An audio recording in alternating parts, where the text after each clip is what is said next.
Ça. Nous sommes en guerre. Faites-vous vacciner. L'ennemi est là, invisible, insaisissable, qui progresse. Seul le vaccin peut vous sauver. 7h, 9h sur Radio Courtoisie, ligne droite avec Clémence Oudiakova. Bonjour à tous et bienvenue dans cette émission très spéciale, une émission où nous allons donner la parole à des victimes ou des proches des victimes ou des médecins qui ont traité ces victimes.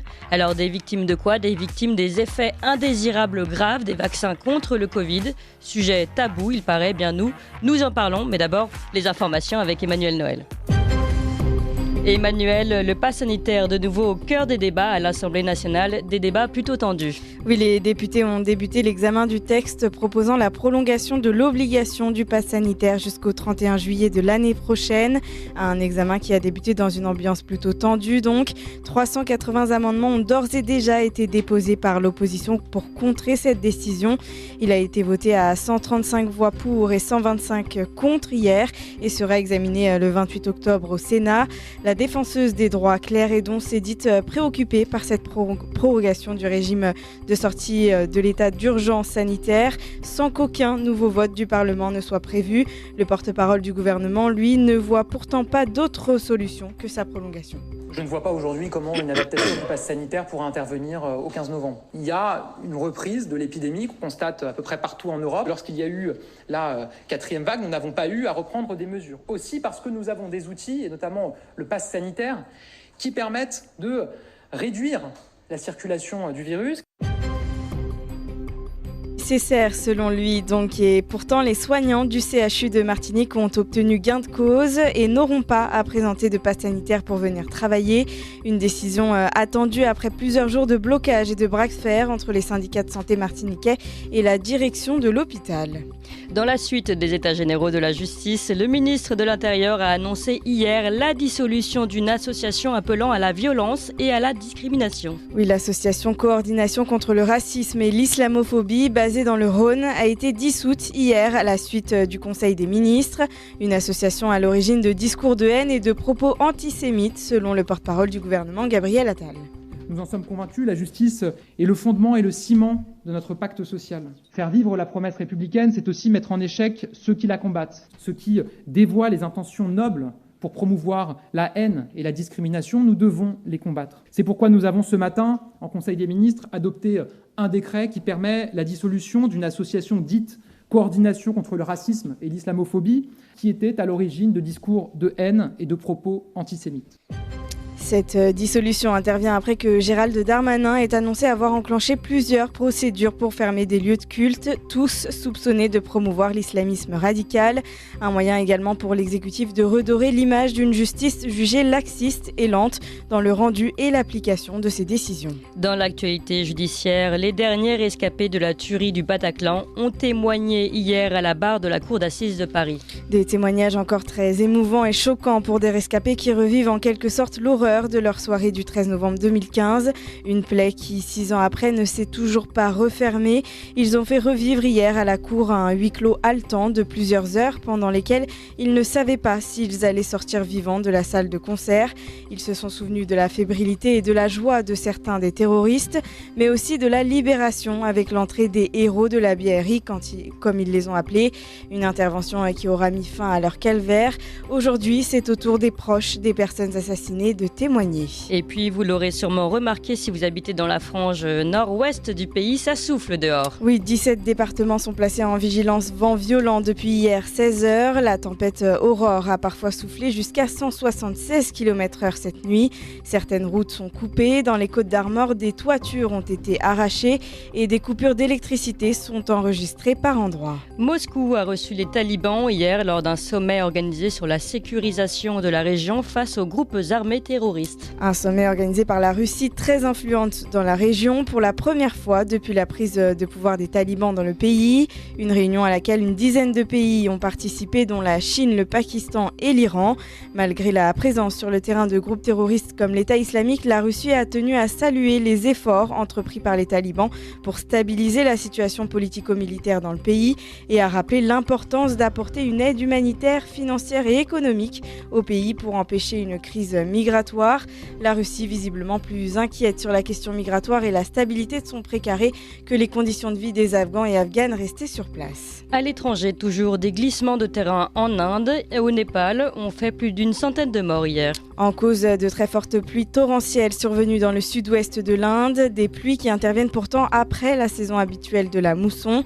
Le dernier bilan fait état de 116 morts en tout dans les deux pays, dont 85 en Inde et 21 au Népal. Selon les météorologues sur place, ces pluies sont encore prévues au moins jusqu'à ce soir. Un peu de culture pour terminer. La FIAC se tient pour la première fois au Grand Palais éphémère. Oui, dès aujourd'hui, l'édition 2021 de la Foire internationale d'art contemporain s'ouvre à Paris. Une édition inédite qui accueille 174 exposants, 25 pays et des installations spectaculaires dans la ville. Après une année blanche, la FIAC reprend des couleurs et s'installe un peu partout dans Paris, d'aujourd'hui jusqu'à dimanche. Merci beaucoup Emmanuel Noël.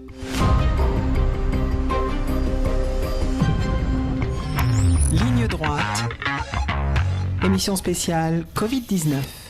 Et oui, nous sommes en émission spéciale aujourd'hui, spéciale autour de ces témoignages que nous allons recevoir de 7h à 8h20, des témoignages des victimes des effets indésirables des vaccins. Je rappelle d'ailleurs que dès maintenant, vous pouvez nous appeler au 01 46 51 00 85 ou nous écrire sur courtoisie@courtoisie.fr. Pour cette émission spéciale, j'ai le plaisir d'être accompagnée en plateau par le docteur Alexandra Orion-Caude. Bonjour docteur. Bonjour Clémence. Vous êtes généticienne, ancienne directrice de recherche à l'INSERM et directrice de l'Institut de recherche Simplissima. Nous sommes aussi avec Marc Doyer, dont la femme est tombée gravement malade après la vaccination. Il restera aussi avec nous tout au long de cette entretien. Je ne sais pas s'il est déjà avec nous. Bonjour Marc Doyer. Oui, bonjour. Et bonjour à vous. Et puis nous sommes aussi avec le docteur Soulier, médecin généraliste, responsable des soignants du réseau Réinfo Covid, cofondateur et responsable presse du syndicat Liberté Santé. Bonjour docteur Soulier. Bonjour. Bonjour. Alors, d'abord, je voudrais juste dire ces quelques mots avant de commencer à rentrer dans les témoignages. D'abord, nous sommes tous, je pense, d'accord ici pour dire qu'il n'est pas question de remettre la vaccination classique, la méthode Pasteur en question. Mais nous ne sommes pas ici dans un schéma vaccinal classique. Ces vaccins contre la Covid utilisent des méthodes nouvelles qui font agir une protéine, la protéine Spike, sur l'ARN messager. Et nous avons le droit à la prudence. De plus, comme avec tout médicament, se pose la question de la balance bénéfice-risque. C'est elle qui détermine s'il est opportun d'administrer un médicament à une personne ou à une certaine tranche de la population. Par exemple, pour une population jeune qui ne craint pas ou très peu la Covid. Or, ces risques ici qui font pencher la balance d'un côté ou de l'autre de la décision d'administrer un médicament ou un vaccin, aujourd'hui, nous n'en entendons jamais parler et pourtant ils existent. Alors voilà quelques chiffres. Les chiffres très officiels de la FDA, Agence de la santé américaine, donc Food Drug Administration. Toutes vaccinations confondues pour l'année 2016, 2017, 2018, 2019, moins de 1000 cas de décès imputables au vaccin. Donc jusqu'en 2019, il y avait moins de 1000 cas de décès imputables au vaccin. Pour l'année 2020, toujours les chiffres très officiels de la FDA, 14 925 décès sont officiellement reconnus imputables au vaccin, toutes vaccinations confondues, et 15 000 événements mettant la vie en danger. Et que s'est-il passé évidemment en 2020 ? C'est ce nouveau vaccin contre la Covid. Pour comparaison, la même FDA avait même arrêté la vaccination contre le H1N1 à 57 morts reconnus. Voilà, en général, on arrête une vaccination à 57 morts reconnus. En tout cas, c'était la décision de la FDA. Je vous donne maintenant les chiffres d'Eudravigilance, agence de vigilance santé de l'Union européenne, qui datent du 25 septembre. On comptait 26 041 morts imputables à la vaccination contre la Covid-19 en Union européenne et 1 million d'accidents graves imputables à la vaccination. Pour comparaison, en moyenne, depuis 2016, nous avions en général 200 à 300 décès par an. Donc encore une fois, vous voyez, toutes vaccinations confondues. Donc vous voyez cette augmentation fois 100. On est passé de 200 à 300 décès à 26 000 morts imputables à la vaccination. Ce sont les chiffres de Dravigilance que vous pouvez retrouver évidemment sur ces sites en ligne. On parle donc de décès avec des liens d'imputabilité reconnus par ces agences, sachant que, et on va le voir pendant tous ces témoignages, une grande majorité des accidents ne sont pas remontés aux agences ou alors pas reconnus par ces agences comme ayant un lien avec la vaccination. Voilà pour ces quelques mots. Je propose maintenant qu'on donne la parole à nos intervenants. Peut-être commencer par Marc Doyer. Vous étiez déjà intervenu chez notre confrère Pascal Praud. Je trouvais que c'était important de commencer avec vous, de vous donner la parole en premier, puisque c'est votre témoignage en fait qui m'a poussé à lancer cette émission. Marc Doyer, si vous voulez bien nous rappeler ce qui est arrivé à votre femme. Oui, bonjour. Je vous remercie de me donner encore la parole ce matin. Alors effectivement, depuis mon témoignage, j'ai reçu beaucoup de témoignages. Alors mon épouse, au mois de mai, mi-mai, a reçu la deuxième dose Pfizer. À la fin du mois de mai, elle a commencé à avoir des petits symptômes tels que des fourmillements. Donc au départ, on a pris ça pour... il y avait une légère douleur dans la cuisse gauche, donc on a pris ça pour une sciatique. Donc on est allé voir le médecin généraliste qui a prescrit un traitement pour une sciatique. Il y a eu quand même une prescription pour un IRM parce qu'elle avait des vertiges.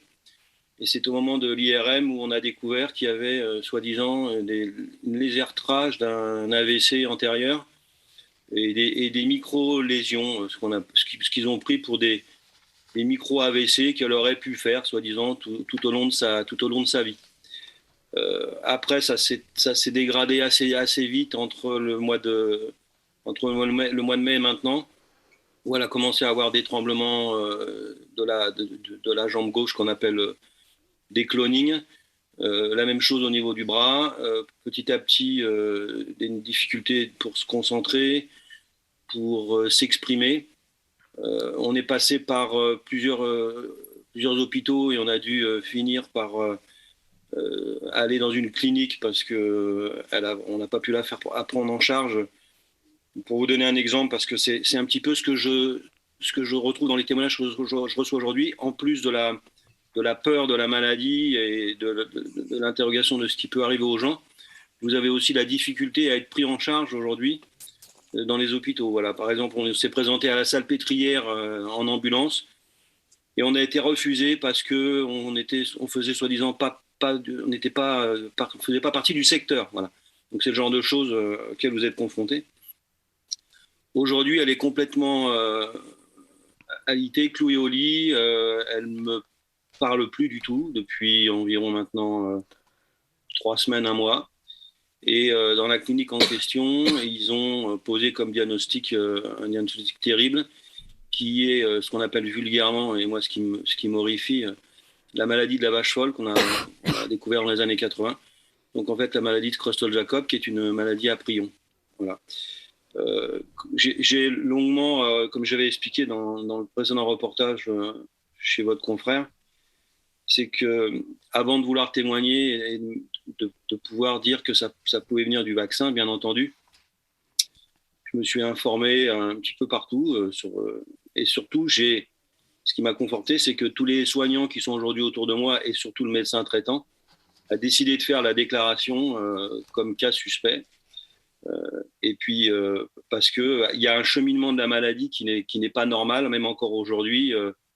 Le médecin traitant considère que mon épouse en fait développe une forme nouvelle.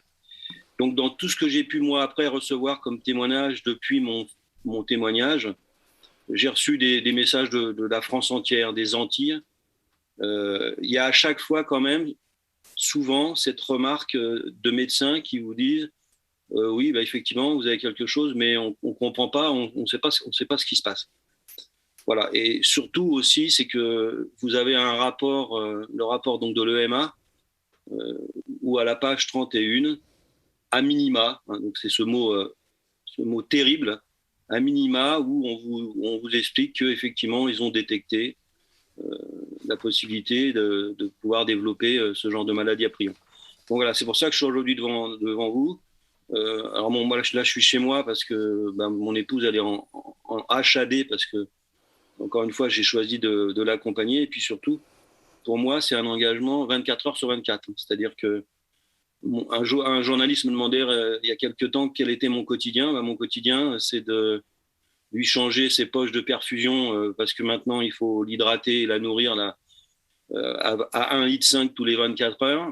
Donc, ça veut dire qu'à 2 heures du matin, je mets mon réveil pour pouvoir changer une poche de perfusion. Donc voilà, mon quotidien est devenu comme ça.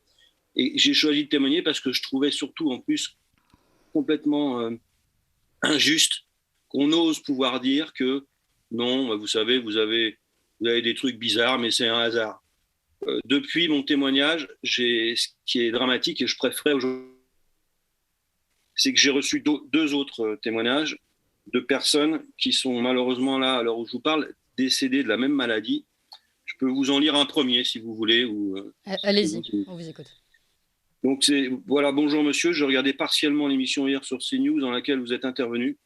Je voulais informer que mon frère a été dans le même cas, vacciné Pfizer mi-avril, premier symptôme neurologique semaine suivante, état mental dégradé début mai, hospitalisation mi-mai, diagnostic maladie Creutzfeldt-Jakob début juin, décès 23 juin. Je tenais à témoigner pour faire avancer la recherche cordialement. Voilà, ça c'est un deuxième cas. J'en ai un troisième qui m'est arrivé dans la même journée. Donc là, moi, comme vous l'avez dit, alors je suis pas dans un débat vaccin contre ou contre le vaccin. Malheureusement, là, c'est pas mon combat actuel, mais c'est pour faire reconnaître qu'il y a quand même des choses graves qui se passent. Et quand, en l'espace de 24 heures, après un simple appel à témoignage, je reçois ce genre de témoignage-là, on ne peut pas continuer de penser que ça puisse être un hasard. Donc, 2 décès de la maladie à Prion, dont vous parliez. Voilà. Voilà. Donc, et surtout encore plus quand des gens, des professeurs, des médecins ont alerté en disant « Attention, il peut y avoir ce risque ». Voilà. Alors, une question, Marc Doyer, puis après je vais donner rapidement la parole au docteur Henri Oncaude, et puis on a encore beaucoup de témoignages, donc on va essayer d'aller vite. Est-ce que cette maladie, elle a pu être imputée au vaccin? Est-ce que le lien a été reconnu? Est-ce que c'est remonté jusqu'aux agences? Alors, moi, le médecin traitant, maintenant, est formel. Il me dit, voilà, le problème de votre femme, c'est post-vaccinal. Elle a déclaré le cas. D'accord. Pour le moment, elle a déclaré le cas. Il n'y a pas eu de retour, bien sûr. Non. D'accord. Merci Marc Doyer. Vous restez avec nous de toute façon pendant toute l'émission. Docteur Alexandra Henri-Oncaude, sur cette maladie notamment, c'est connu, c'est un effet indésirable de la vaccination? Non, on peut pas dire que ce soit connu. C'est une surprise. Quand on est sur une maladie à 1 ou 2 cas par million, dès que vous avez un cas qui semble en lien avec la vaccination parce qu'il est post-vaccination dans un délai assez proche, c'est vrai que c'est pour le moins inquiétant.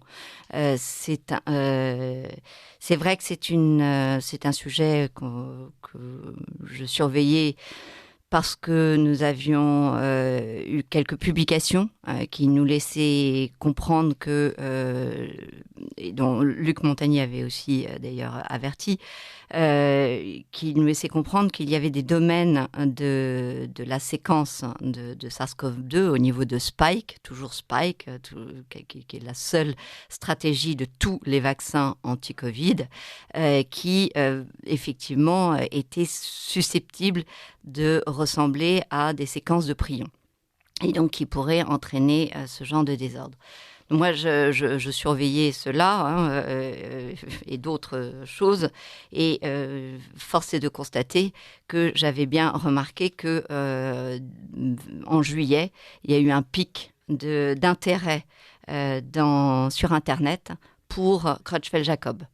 Ça, c'est très inquiétant. Pourquoi ? Parce que si vous regardez au niveau mondial, la dernière fois qu'il y a eu un pic, d'abord, il n'est pas du tout de la même amplitude. Et il y a en 2016. Enfin, donc, ça n'a rien à voir. Donc, vous voyez qu'il y a visiblement un sujet commun au niveau mondial.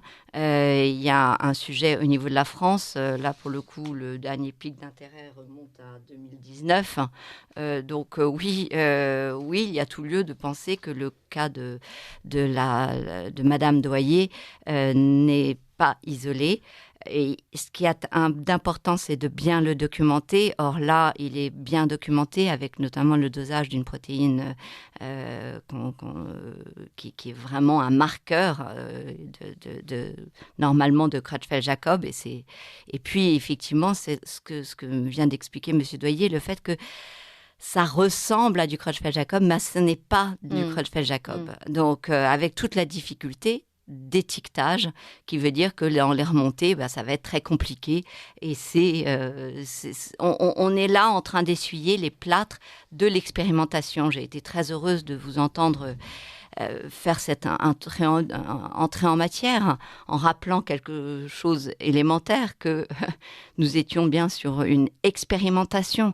Et ça, il faut le marteler, puisque en face de nous, le gouvernement ment de façon éhontée, jusqu'à ce que, lorsque M. Doyer a fait son intervention sur CNews, M. Blachier, qui n'est pas du gouvernement certes, mais qui est quand même sur tous les plateaux, ose dire que les injections Pfizer avaient reçu leur autorisation de mise sur le marché définitive, et de le répéter. Effectivement, il le répète comme un mensonge. Ce qui est le cas aux États-Unis, je crois. Oui, mais sauf que nous n'avons pas les mêmes réglementations et que nous, il n'est pas conçu comme pouvant être techniquement accepté et mis sur le marché avec une autorisation définitive avant 2023. Donc, n'allons pas... et nous sommes en pleine expérimentation. On a entendu dire aussi « Oh, mais ces injections ARN, on les maîtrise, on les connaît. » Alors, j'ai repris toute la liste des essais cliniques sur les ARN messagers, ces injections qu'on connaît tellement bien. Il y a eu seulement 70 essais cliniques depuis, sur toute pathologie et sur toutes les maladies confondues. Il y en a certaines qui ont été finies, normal, elles ont été arrêtées en phase 1, tellement les résultats étaient mauvais. Sinon, 20% sont en cours et 54% vont commencer. Donc, vous voyez là qu'on est bel et bien sur de l'expérimentation. Alors, j'ai regardé s'il n'y avait pas une expérimentation au niveau neuro. Hélas, non, mais il y a des expérimentations très intéressantes, notamment sur la fertilité, dont pourtant on ne nous parle absolument pas. Donc, on se dit, c'est étonnant que ça pose éventuellement un souci. Donc, voilà, ce cas est tout à fait terrible. J'ai repris la base de données des VARS américaines. D'habitude, les troubles neurologiques, 64% des effets indésirables vont arriver dans les 3 premiers jours après la vaccination. Donc d'habitude, c'est assez rapide. Mais 11% vont arriver dans les 21 jours.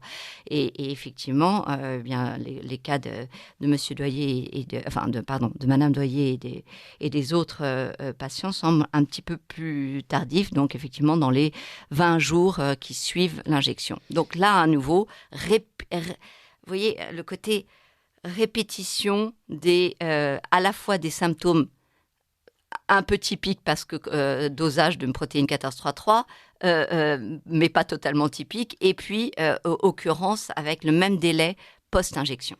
Alors, je vous propose qu'on continue de donner la parole à toutes ces personnes qui souhaitent témoigner. Ils sont très nombreux. On va en prendre plusieurs d'affilée, puis ensuite on vous redonnera la parole aux différents médecins qui sont avec moi. Pour commencer, Alexandre. Bonsoir. Bonjour, bonjour Alexandre. Alors, racontez-nous, je crois que c'est votre compagne qui est victime d'effets indésirables. Oui. Allez-y, on vous écoute. Elle a eu 50 ans avant-hier. Elle a été vaccinée le 12 mai. Dans les jours qui ont suivi, 3 ou 4 jours après, M. Doyer a parlé d'une sciatique. Elle a eu une forte douleur à la hanche, puis dans la jambe. Mais une douleur qui l'a intriguée. Elle sentait aussi qu'elle était altérée dans tout son corps. Dans les quelques jours qui ont suivi, elle a eu une sorte d'attaque comme de vertige. Elle m'a raconté qu'elle marchait dans un couloir et soudain elle a été précipitée contre le mur de gauche. À partir de ce moment-là, son équilibre était altéré. Elle avait tout le temps l'impression d'être tirée vers l'avant. Et oui, tout son équilibre était altéré. Elle a eu des acouphènes.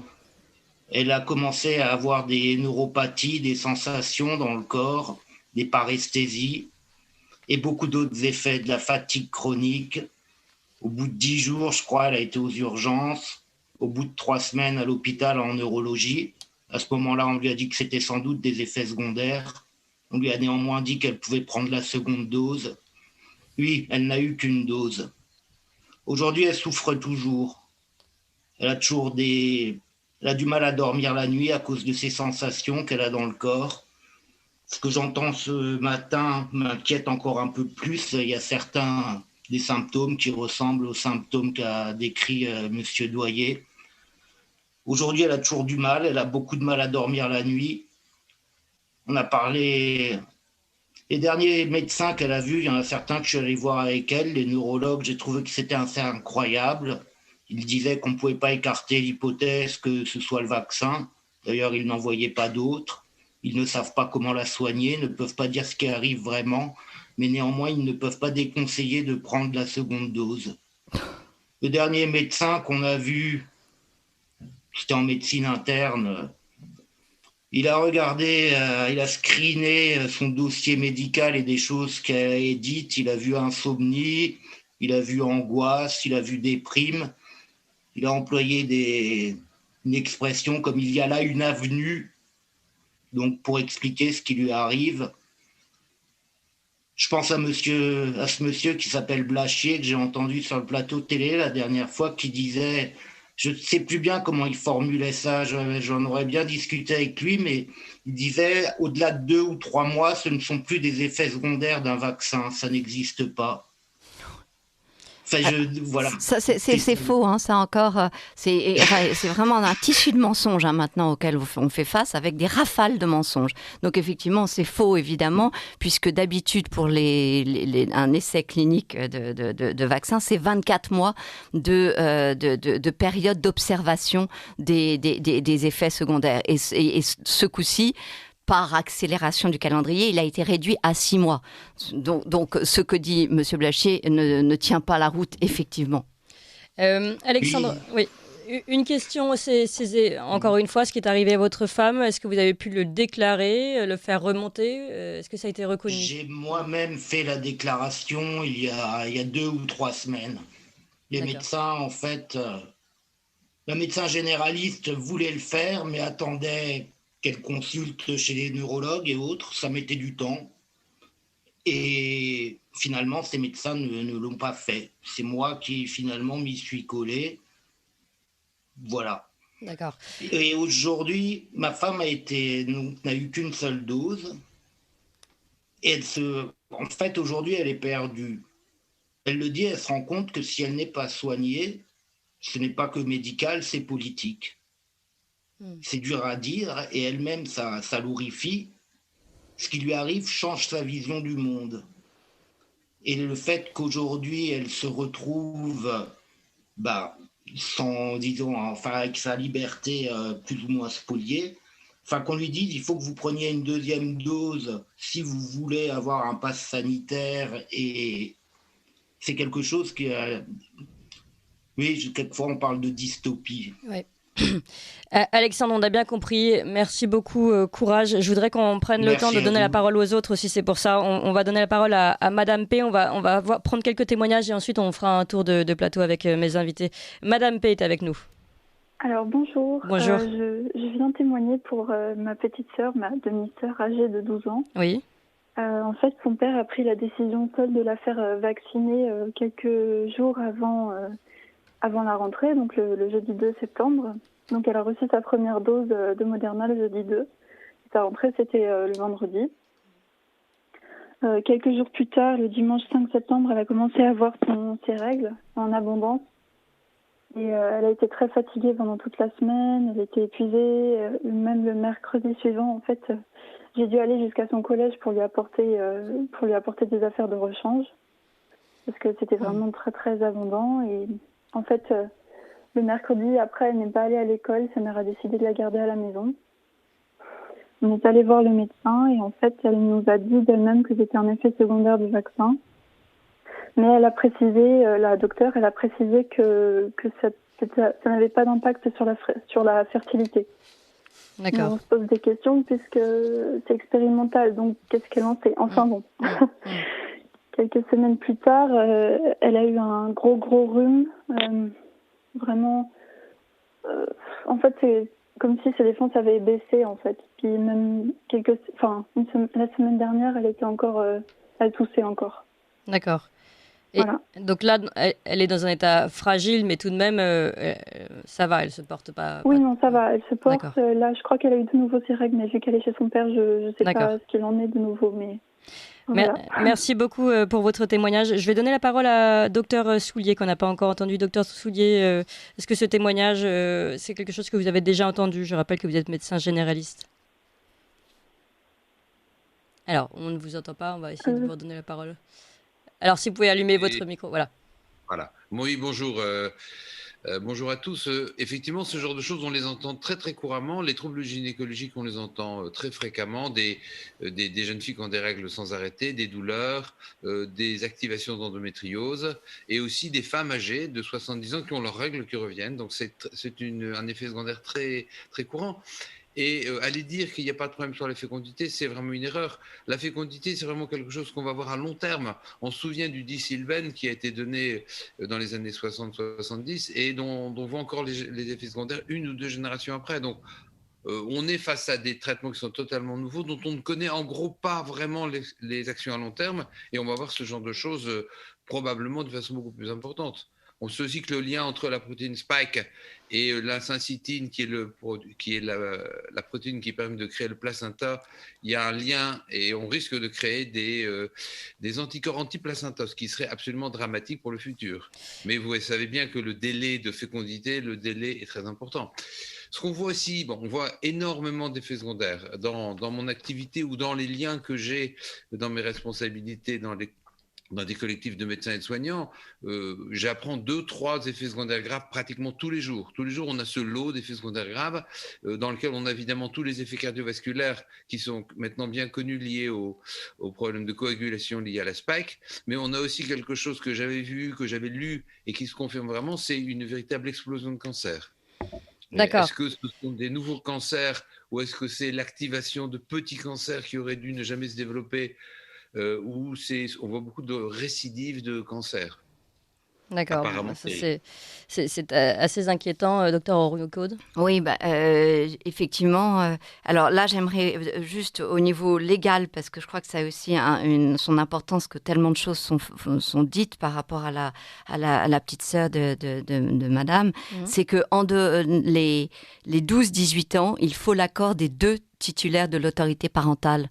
Je le répète parce que tellement de choses sont dites qu'en gros, ils peuvent y aller tout seuls, qu'ils n'ont pas besoin de l'accord de parents ou alors qu'un seul des 2 parents. Eh bien, c'est faux. C'est sur le site du gouvernement qu'on apprend qu'il faut les 2 parents. Donc ça, c'est important parce qu'il y a beaucoup de souffrance de ce côté-là. D'accord. Les troubles de règles, ça fait vraiment longtemps que j'alerte et d'autres ont alerté, au point que l'équivalent de l'INSERM américain, l'institut du NIH, a diligenté 5 grosses universités sur le sujet, dont Harvard Medical School, dont Johns Hopkins University, pour ce qui est important de dire, c'est qu'il y a majoritairement des saignements très lourds, très abondants, anormaux, puis des hémorragies vaginales en ordre d'importance, c'est-à-dire en nombre de cas, des saignements entre les règles, des hémorragies effectivement post-ménopause et des hémorragies pendant la grossesse, ainsi que des hémorragies de l'utérus.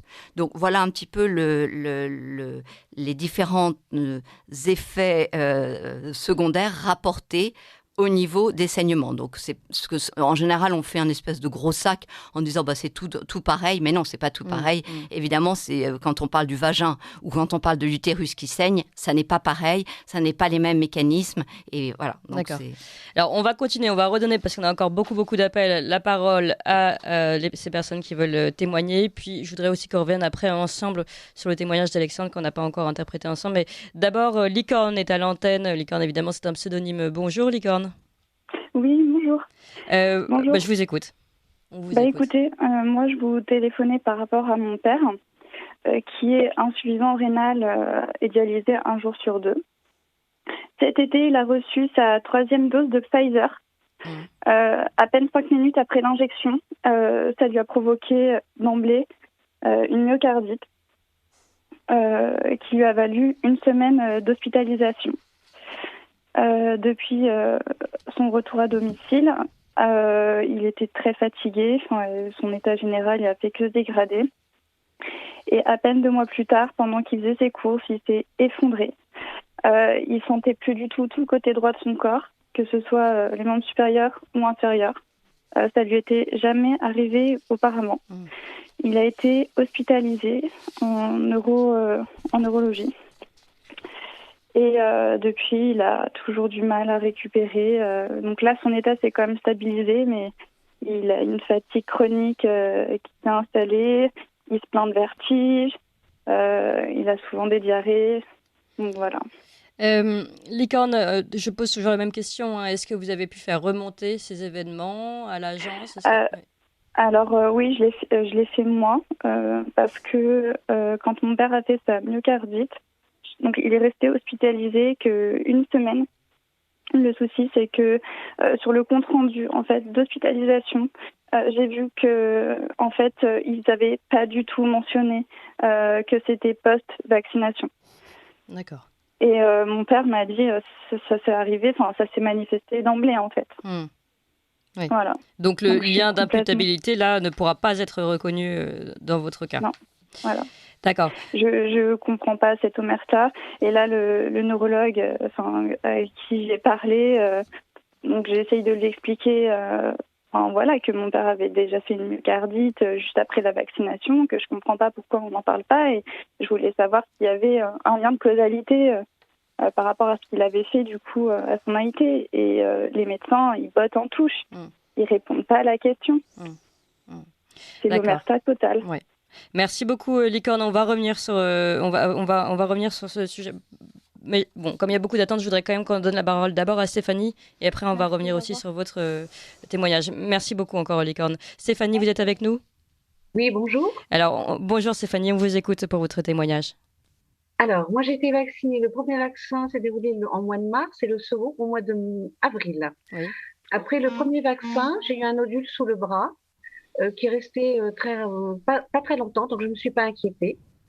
Lorsque j'ai fait ma deuxième injection, l'infirmière qui m'a injectée m'a demandé si j'avais un cancer du sein. Donc j'ai dit non, j'étais très étonnée et on n'a pas pu discuter, donc j'ai été injectée.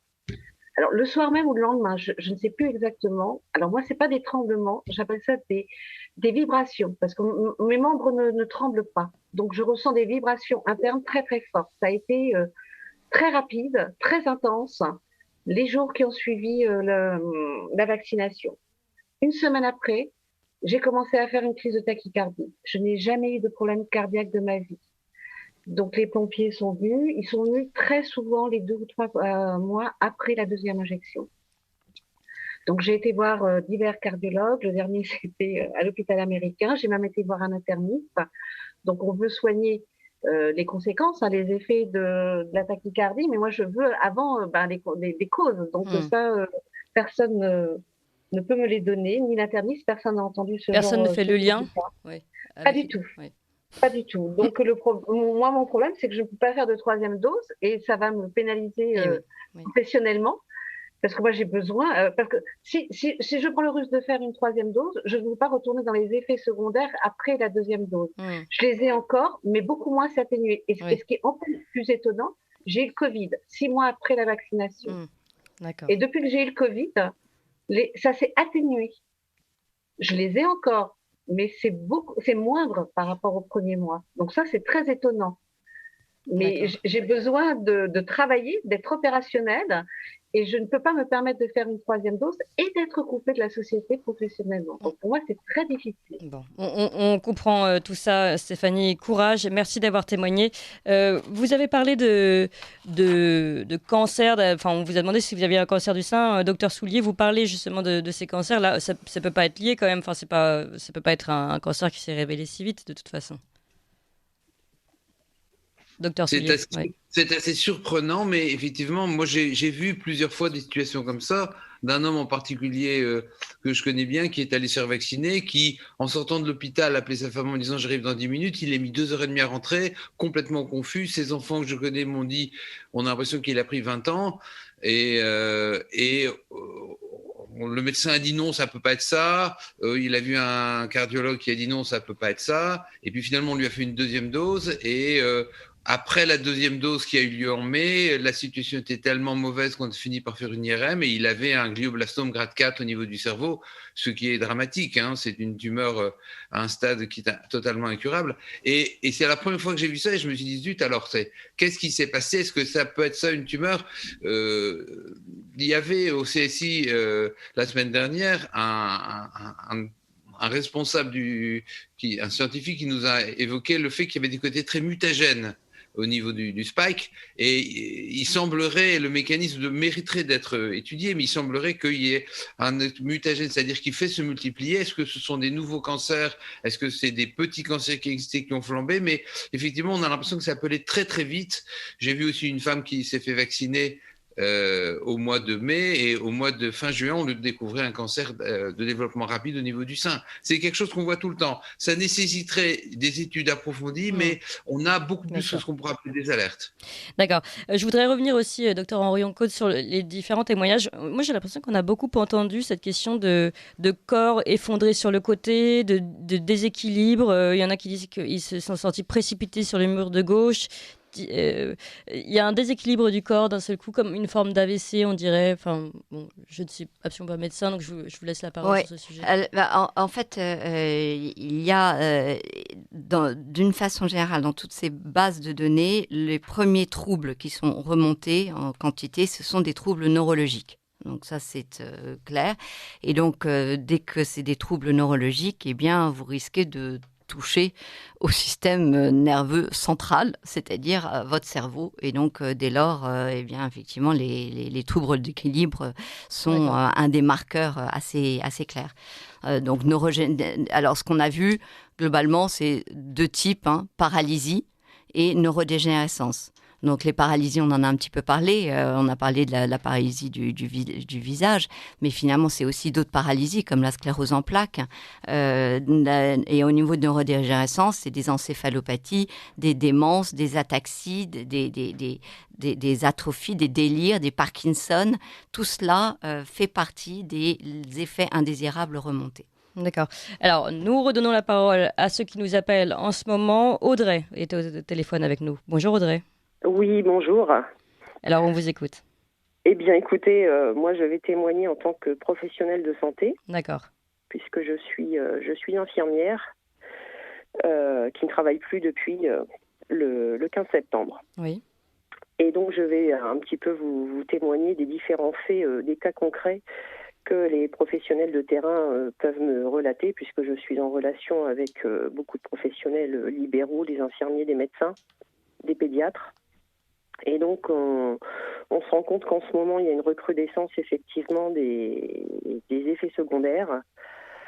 J'ai mon mari qui est kiné-ostéopathe et qui travaille avec une technique de micro-kinésithérapie et qui voit depuis quelques semaines déjà les gens en grand état de fatigue physique et mentale. Et il retrouve avec une technique de micro-kinésithérapie des produits toxiques sur le corps. Donc ça, c'est la première chose. Et les thérapeutes qui travaillent en ce moment sont relativement assez fatigués entre chaque séance et entre chaque patient. Ils sont obligés de sortir dehors pour prendre l'air parce qu'en ce moment, c'est relativement difficile de les prendre en soin. D'accord. Voilà. J'ai un infirmier libéral que j'ai eu encore pas plus tard qu'hier au téléphone qui me relate des AVC chez des jeunes patients, une recrudescence des cancers. Des embolies pulmonaires chez des dames également d'une trentaine d'années. Alors, pardon, c'est soignants donc avec qui vous êtes en contact. Est-ce qu'eux réussissent à faire remonter, parce que c'est toujours la même question, à faire remonter ces informations? En fait, c'est ça le souci. Voilà, c'est que les informations ne remontent pas. On se rend compte que tous les effets ne sont pas forcément déclarés. Donc les chiffres que l'on peut retrouver en fait sur le site de l'ANSM, la pharmacovigilance, on suppose que ces chiffres sont sous-estimés.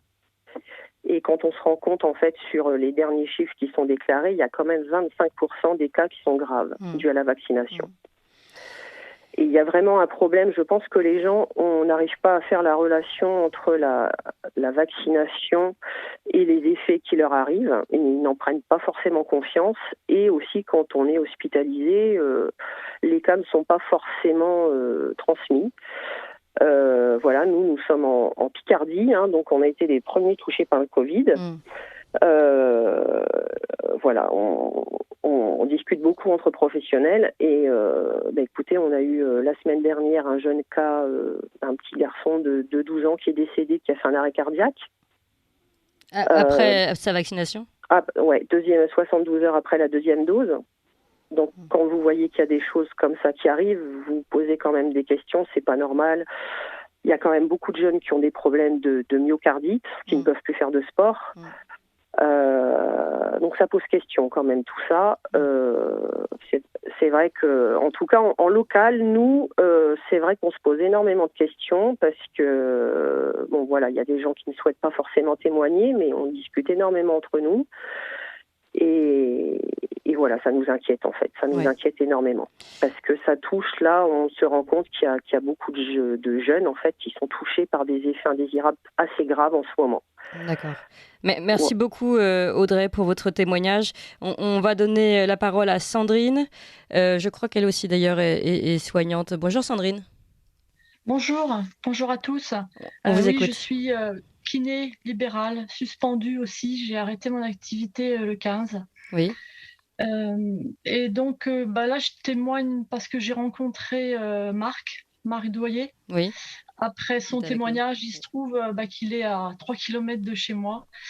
Et étant sans activité, ne pouvant pas aller à mon cabinet, je lui ai tendu la main.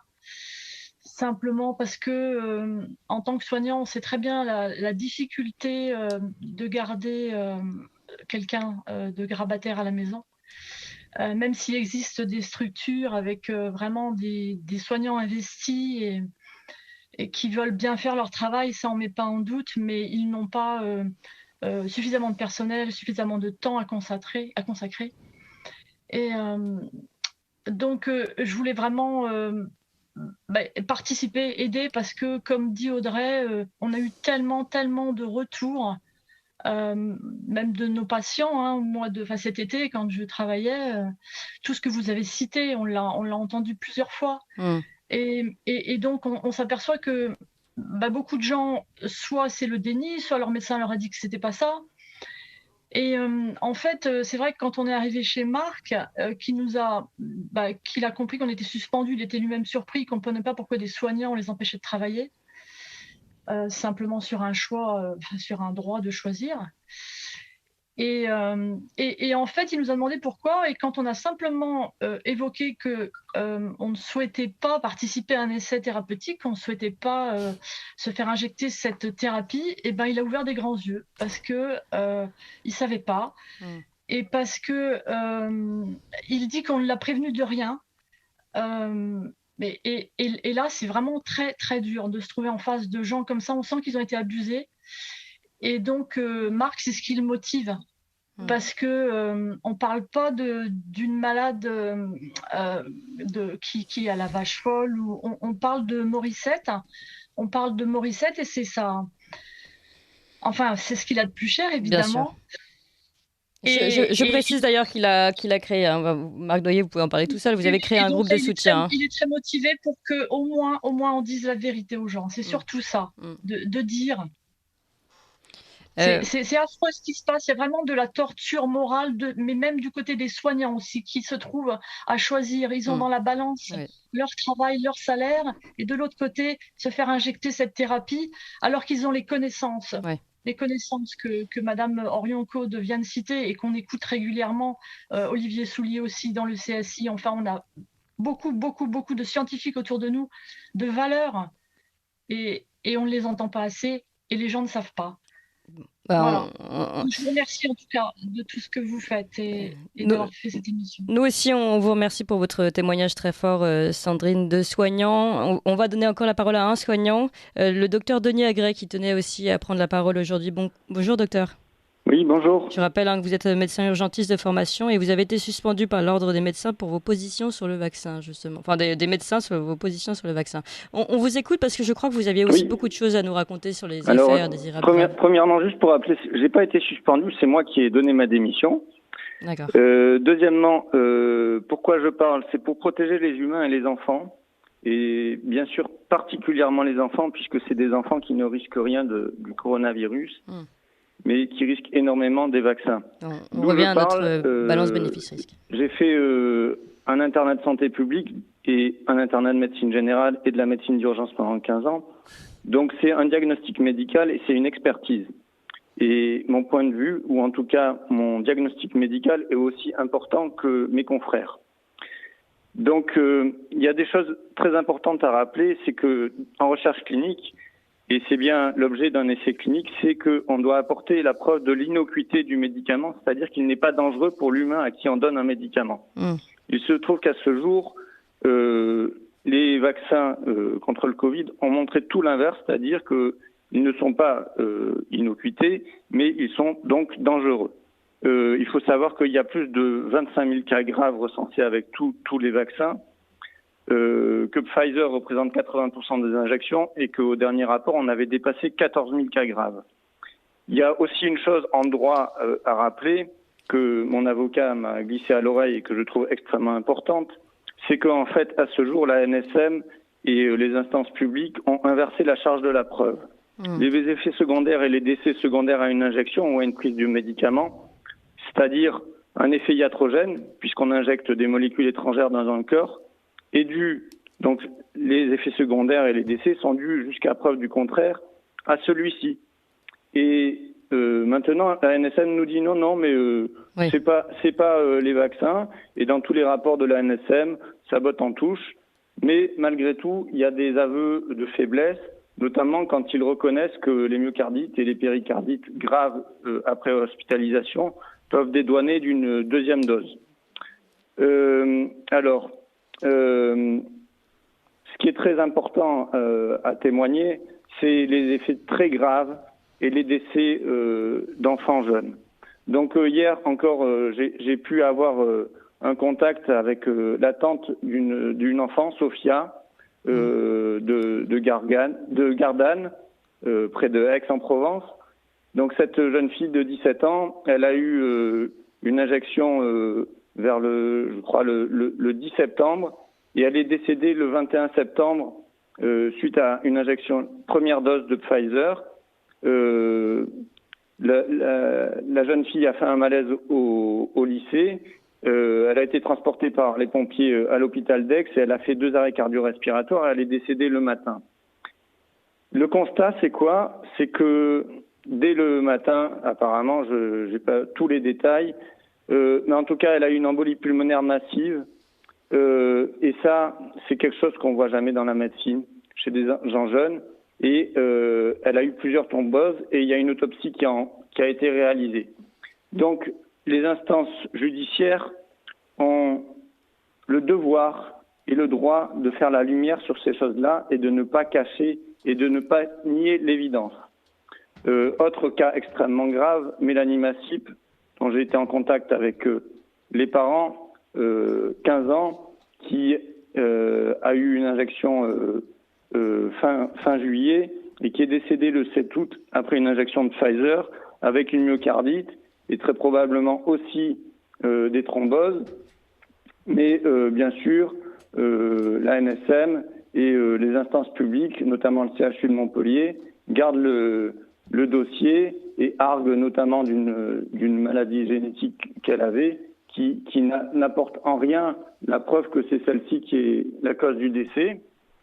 Maxime Beltra, un jeune homme de 22 ans qui est décédé à 7, avec soi-disant un antécédent d'allergie. Et moi, je vais vous dire une chose, je pense très fortement qu'en fait, ces vaccins potentialisent aussi les phénomènes allergiques. Et pourquoi je vous dis ça? C'est parce qu'il y a une autre jeune fille, Alizée Lindner, qui a témoigné aussi sur des vidéos et aussi, je crois, sur BFM, qui a eu une péricardite grave. Et Alizée Lindner, je l'ai eue au téléphone et elle m'a dit, en fait, avant la péricardite, quelques jours après l'injection du vaccin, j'ai eu des allergies alimentaires que je n'avais jamais eues. Donc voilà tous les témoignages gravissimes dont je peux être témoin.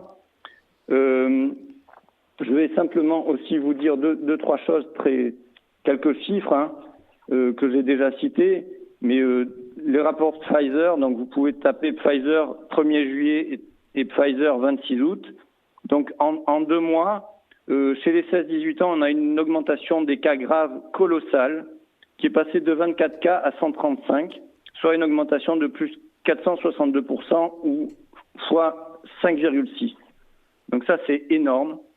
C'est du jamais vu. Et on ne peut pas relativiser ça. Et chez 19-24 ans, on est passé de 196 cas graves à 520 cas graves. Donc une augmentation en 2 mois de plus 165%.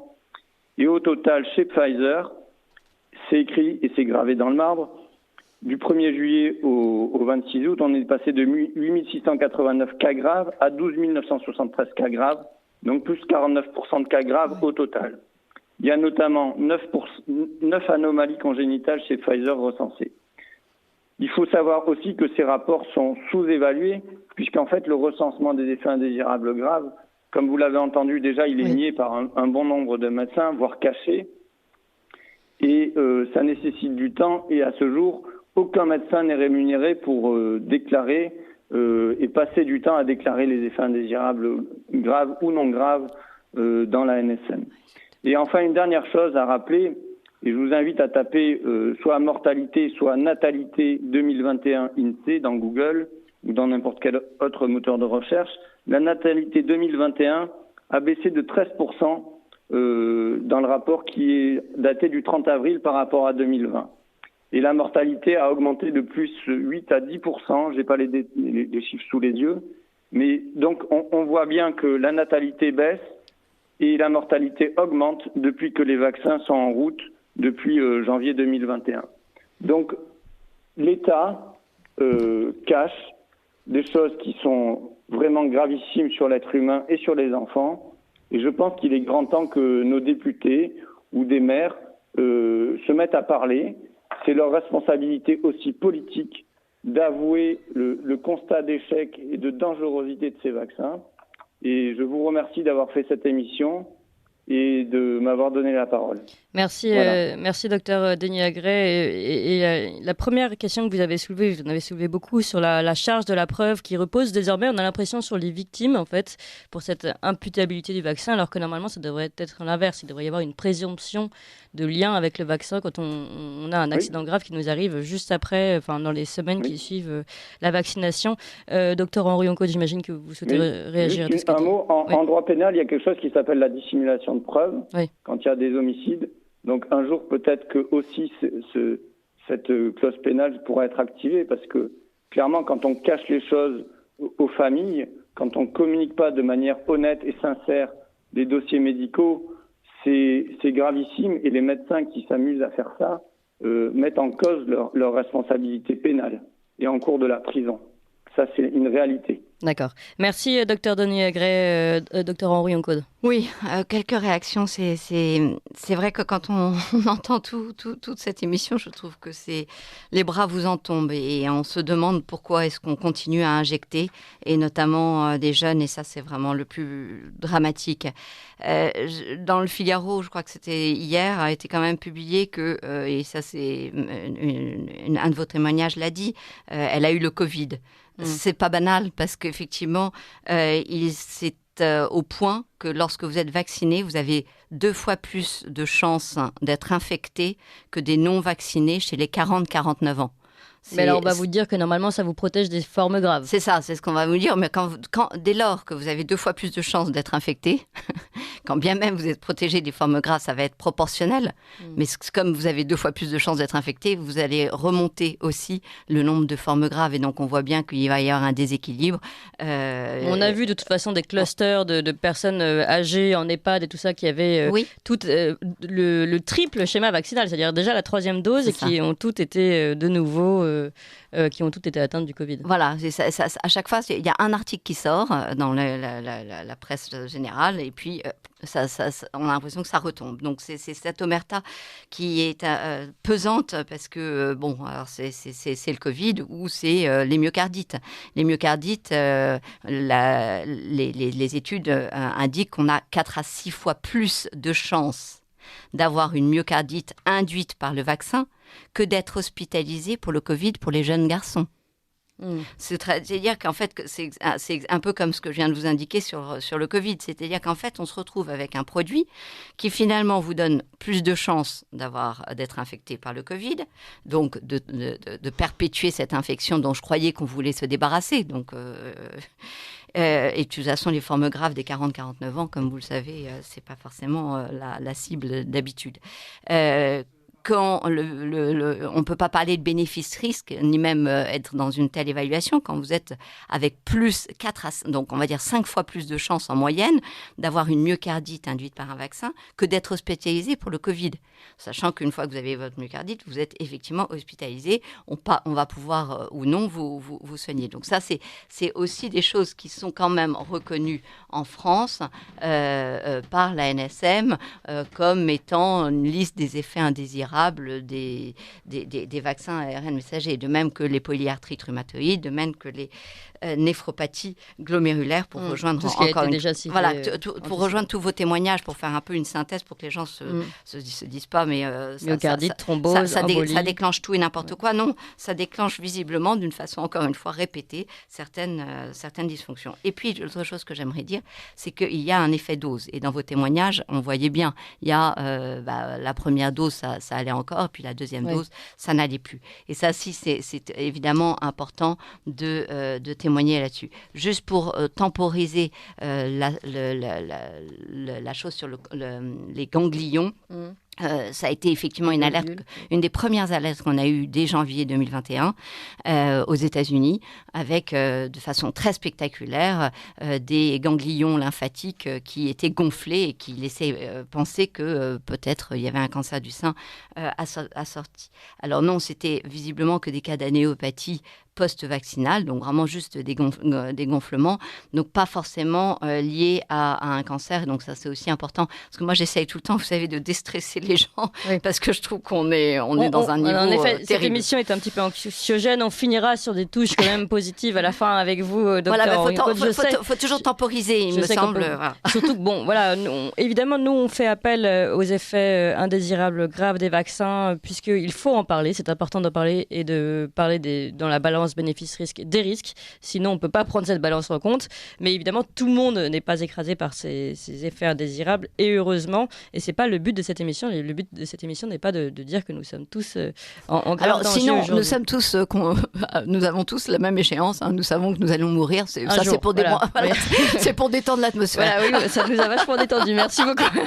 Allez, il est 8h01 sur Radio Courtoisie. Bonne journée. C'est l'heure des informations avec Emmanuel Noël. Emmanuel, la hausse des carburants dans le viseur du gouvernement et les solutions pour y faire face dans celui des Français. Oui, face à la hausse des prix des carburants, l'exécutif s'est penché sur la question toute la semaine et devrait annoncer quelles solutions il a retenues pour y faire face. Des solutions encore en cours d'examen hier à l'issue du Conseil des ministres, mais des solutions simples et efficaces selon l'exécutif. Ce que nous ne voulons pas, c'est que les hausses des prix de l'énergie et notamment du carburant grignotent ces efforts et que, évidemment, nous voulons continuer à protéger les Français et notamment les Français qui travaillent dur et qui prennent de plein fouet ces hausses. Et donc il y a un travail qui a été engagé et des mesures qui vont être annoncées dans les tout prochains jours. Il faut que ces mesures soient simples, lisibles, efficaces, qu'elles permettent d'accompagner les Français. Il ne s'agit pas d'inventer une usine à gaz, il faut que ça soit simple. Un geste attendu par de nombreux Français qui se serrent la ceinture depuis que les prix des carburants, produits de première nécessité, ont atteint 1,53 € le litre, un montant inédit depuis 10 ans. Les derniers arbitrages ayant eu lieu hier, l'exécutif devrait annoncer ses solutions d'ici les prochains jours. Jean-Marc Sauvé, le président de la commission sur la pédocriminalité dans l'Église catholique, était auditionné hier par la commission des lois de l'Assemblée nationale. 2 semaines après la remise de son rapport qui a révélé l'ampleur du phénomène de pédocriminalité dans l'Église catholique depuis les années 50, Jean-Marc Sauvé a tenu à rappeler l'importance de cette enquête, mais sans inciter à modifier la législation actuelle sur le secret de la confession.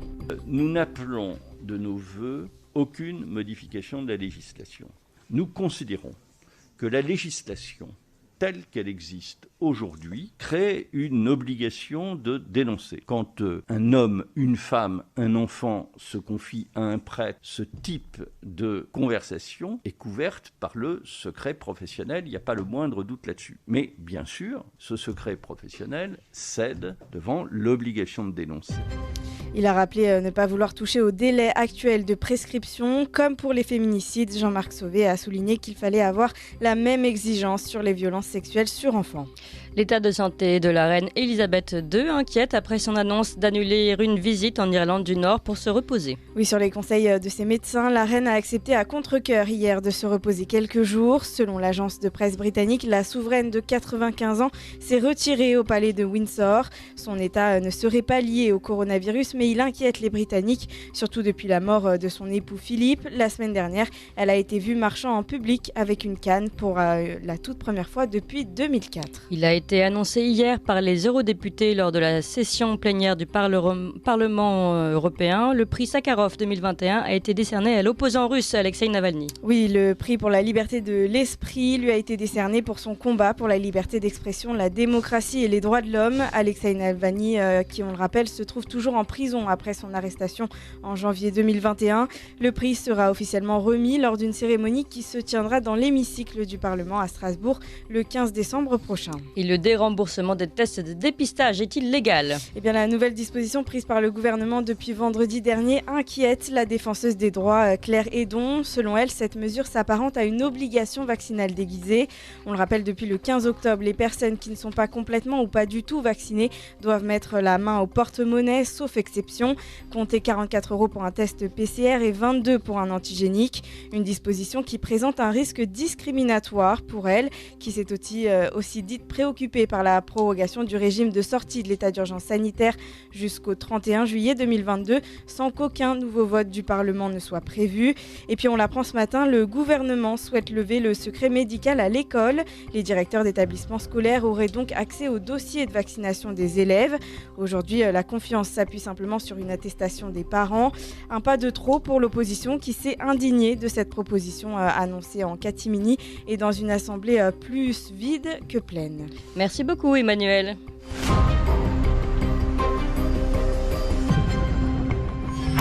Ligne droite. Émission spéciale Covid-19. Et oui, nous retrouvons notre émission spéciale sur les effets indésirables des vaccins. Comme je l'ai dit tout à l'heure, il n'est pas là question de dire que tout le monde peut subir ces effets indésirables, mais d'en parler parce qu'il est important d'en parler, qu'aujourd'hui il y a un tabou de ce côté-là. Nous avons énormément de témoignages, d'appels, de mails, voilà. Donc on va essayer de donner la parole à un maximum de gens, mais il ne nous reste pas tant de temps que ça, environ 20 minutes. Je vais commencer par José. Bonjour José. Bonjour. On vous écoute, José, pour votre témoignage. Alors, je veux dire tout d'abord qu'au départ, j'étais absolument pas contre les vaccins et que j'y suis allé en toute confiance. J'étais appelé par mon généraliste qui me proposait une dose d'AstraZeneca. Donc, j'y suis allé, je l'ai faite. Et environ 15 jours après, j'ai commencé à avoir des douleurs abdominales intenses, très, très fortes. Donc, on a appelé SOS Médecins. SOS Médecins ne comprenait pas ce qui m'arrivait. Il pensait à une occlusion intestinale. Enfin bref, il appelle une ambulance. Il m'envoie à l'hôpital Henri Mondor. Henri Mondor, il décèle, il pense que c'est une occlusion intestinale. Donc, ils font le nécessaire. Petite opération. Finalement, ils me remettent en réanimation. En réanimation, ils s'aperçoivent que je continue à descendre. Et que rien ne va, donc ils me redescendent sur le bloc opératoire et là ils m'ouvrent le ventre de haut en bas et ils se rendent compte que je fais une hystémique, soit une systémique et colique hystémique qui est apparente à une thrombose. Ils coupent une partie de l'intestin, le côlon. Et ils me mettent une poche pour faire une déviation. Je reste plus d'une semaine en réanimation. En réanimation, bon, ils savent pas trop ce qu'il faut. Ils me disent bon ben, faudra un jour refaire la continuité. Donc ils me laissent comme ça. Je reste avec ma poche pendant 6 mois et ça s'est passé donc au mois d'avril. 4 mois, je suis resté 4 mois avec cette poche au mois d'avril, et il me donne un rendez-vous le 15 septembre pour refaire la continuation. Donc finalement, le 15 septembre, je rentre une nouvelle fois à Henri Mondor. À Henri Mondor, ils comprennent toujours pas ce qui m'est arrivé. Ils pensent à un cancer. Ils me recoupent la totalité du côlon. et me raccorde carrément l'intestin grêle directement sur les 15 cm qui me restent de côlon. Ils font l'analyse du côlon qu'ils ont enlevé, ils se rendent compte qu'il n'y a absolument pas de cancer, qu'il n'y a rien. Alors, attendez. Là, on a un problème de son. José, allez-y, on vous écoute. Oui, et ils comprennent toujours pas ce qui m'est arrivé. Ce qu'ils savent, c'est qu'il n'y a pas de cancer, qu'il n'y a jamais rien eu, que finalement, donc, je me retrouve maintenant sans côlon, avec tous les problèmes que ça impose.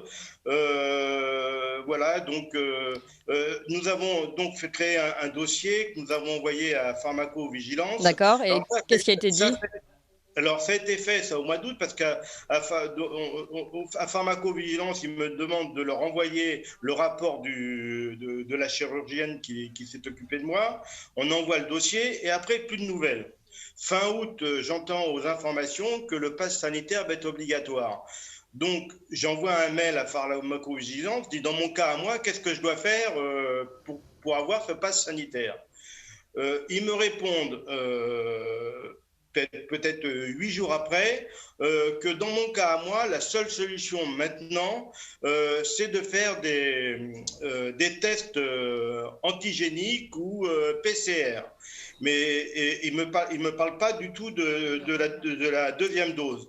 Et finalement, j'insiste pour savoir si vraiment c'est tout ce qu'il pouvait faire. Il me dit, pour nous, c'est tout ce qu'il y a à faire. Et si vous voulez faire une deuxième dose, eh ben, voyez ça avec votre médecin généraliste. Et c'est resté tel quel. C'est-à-dire qu'on m'a laissé comme ça. J'ai toujours pas de réponse sur mon problème. Donc le lien, l'imputabilité, parce qu'on n'est pas encore à donner un lien de causalité sûr, mais en tout cas, l'imputabilité n'est même pas encore de fait entre votre vaccin et votre incident de santé. Si, j'ai été répertorié comme effet secondaire du vaccin AstraZeneca. Mais ce que je veux dire, c'est que Pharmacovigilance, ils ne se mouillent pas. Oui, ils ne vous déconseillent pas la deuxième dose, oui. Ne faites pas la deuxième dose, faites ou faites pas. Ils m'ont dit non, faites des tests des tests PCR valables 72 heures et puis c'est très bien comme ça. Et pas contraire. Et attendez, dans le mail, ils me disent pas explicitement faites voir la deuxième dose avec votre généraliste. Ils mettent pour des deux voir le généraliste. Moi, des deux, je ne suis pas un scientifique, je ne savais pas trop ce que ça voulait dire. C'est-à-dire que même ça, si vous voulez... Il y a un défaut d'accompagnement, oui, total. Voilà. Et j'ai été voir mon généraliste avec ça. Mon généraliste, il a dit, moi, je ne fais rien. Lui, il m'a tout simplement fait une attestation, comme quoi il n'était plus possible de me vacciner. Voilà. Et je suis resté avec cette attestation. D'accord. Bon, merci beaucoup José pour votre témoignage qu'on va ici interpréter ensemble. Je voudrais rapidement donner la parole à Pierre qui est à l'antenne aussi. Bonjour Pierre. Oui, bonjour. On vous écoute. Oui, tout ce que j'entends là, ça me révolte. Hein. Alors, je vous raconte ce qui m'est arrivé. Moi, je me suis fait vacciner donc le 11 mai. Il faut savoir qu'avant, j'avais une maladie auto-immune depuis 15 ans. Un rhumatisme psoriasique, mais j'avais juste au niveau des doigts, j'avais eu 3-4 injections et puis c'est tout, aucun autre symptôme, pas de douleur, rien, en 15 ans. Hein. Bien, donc je fais le vaccin le 11 mai.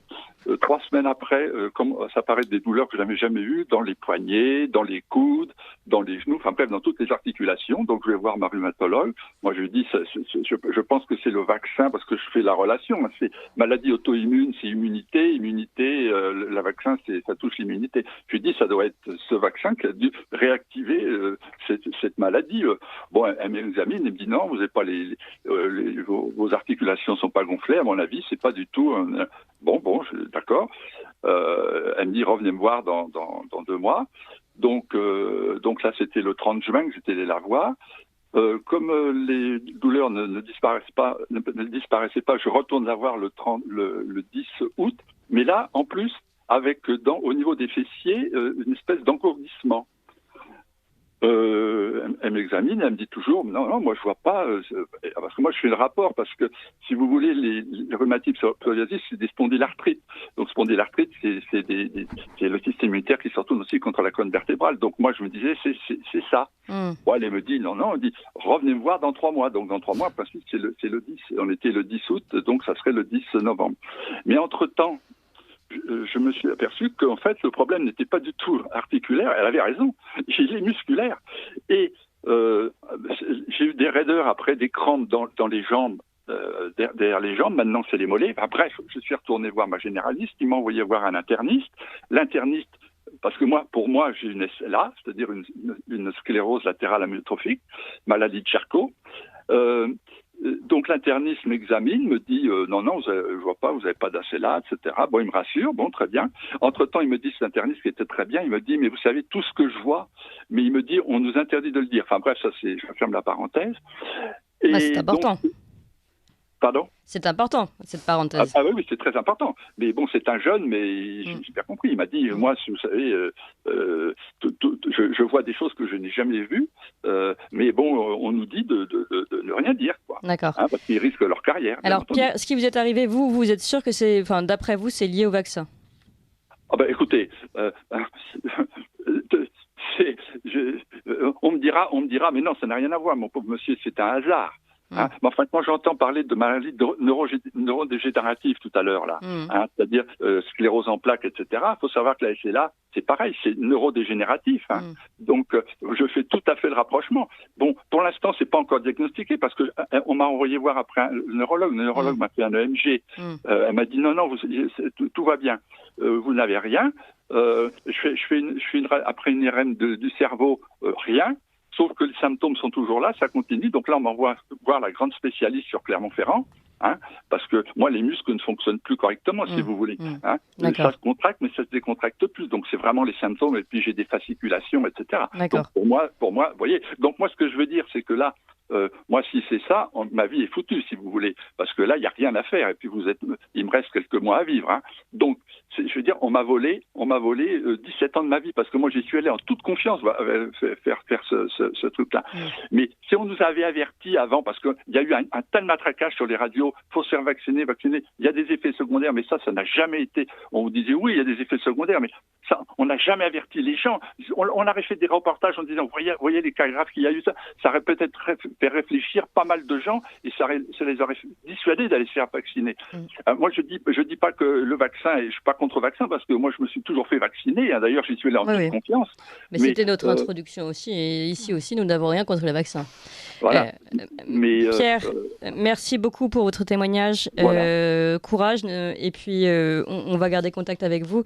On a encore beaucoup de témoignages et Vincent va nous en lire aussi, puisque nous avons aussi des courriels qui nous sont envoyés. Vincent, voilà, beaucoup de témoignages qui nous arrivent par téléphone. Je vous rappelle, si vous voulez témoigner avec nous, en tout cas, on va prendre vos coordonnées et vous rappeler, puisque vos témoignages sont très importants. C'est ça, Clémence. Au 01 46 51 00 85. Voilà le témoignage, en tout cas, par exemple, de Laurie. Laurie qui nous parle de son ami qui a fait sa première dose du vaccin Pfizer le 19 septembre. On est en Franche-Comté. Quelques effets secondaires juste après, un mal de tête, des jambes lourdes. Son ami a pris rendez-vous pour s'assurer qu'il ne s'agissait pas d'une phlébite. Et en allant à son rendez-vous 6 jours après le vaccin, elle s'est sentie très mal et elle a fini aux urgences à Dole alors qu'elle faisait une rupture d'anévrisme cérébral. Elle a été transportée en urgence à Besançon, une plus grosse structure. Selon les médecins, une semaine s'est écoulée entre l'injection du vaccin et cette rupture d'anévrisme. Les médecins, eux, sont partagés. Certains ont dit qu'il pourrait y avoir un lien, alors que d'autres ont assuré catégoriquement que ce n'était pas lié au vaccin. Mais Laurie précise bien qu'ils n'ont fait aucune recherche pour déterminer un éventuel lien. Puis le jour de sa sortie de l'hôpital, son ami, on lui a diagnostiqué une thrombose. Au total, elle est restée 19 jours à l'hôpital en soins intensifs, dont une semaine en réanimation à cause de complications. Aujourd'hui, elle est traitée avec des médicaments pour sa thrombose. Et Laurie qui nous a bien précisé par téléphone l'énorme impact pour ton ami et tout son entourage de cet effet secondaire. Son ami qui est aujourd'hui toujours très fatigué. Merci beaucoup Vincent. On va donner la parole à Sophie. Bonjour Sophie. Sophie, est-ce que Sophie est avec nous ? Sinon, on peut donner la parole à Michel, je crois qu'il peut être là. Est-ce que Sophie ou Michel sont là ? Allô ? Alors, Sophie. Bonjour Sophie, on vous écoute. Bonjour. Alors, je voulais témoigner, moi, de ce qui est arrivé à ma fille de 15 ans, qui a reçu une première dose de Pfizer fin août. Et 36 heures après, elle a fait un très gros malaise. Donc, j'ai dû appeler les pompiers. Donc, elle a eu une crise convulsive. Elle a eu une paralysie faciale avec la bouche de travers. Elle a perdu la vue. Elle a eu aussi des émissions de sel et d'urine pendant son malaise et une perte de connaissance. Donc, elle a été transportée à l'hôpital. Naturellement, aucun lien n'a été fait avec la vaccination.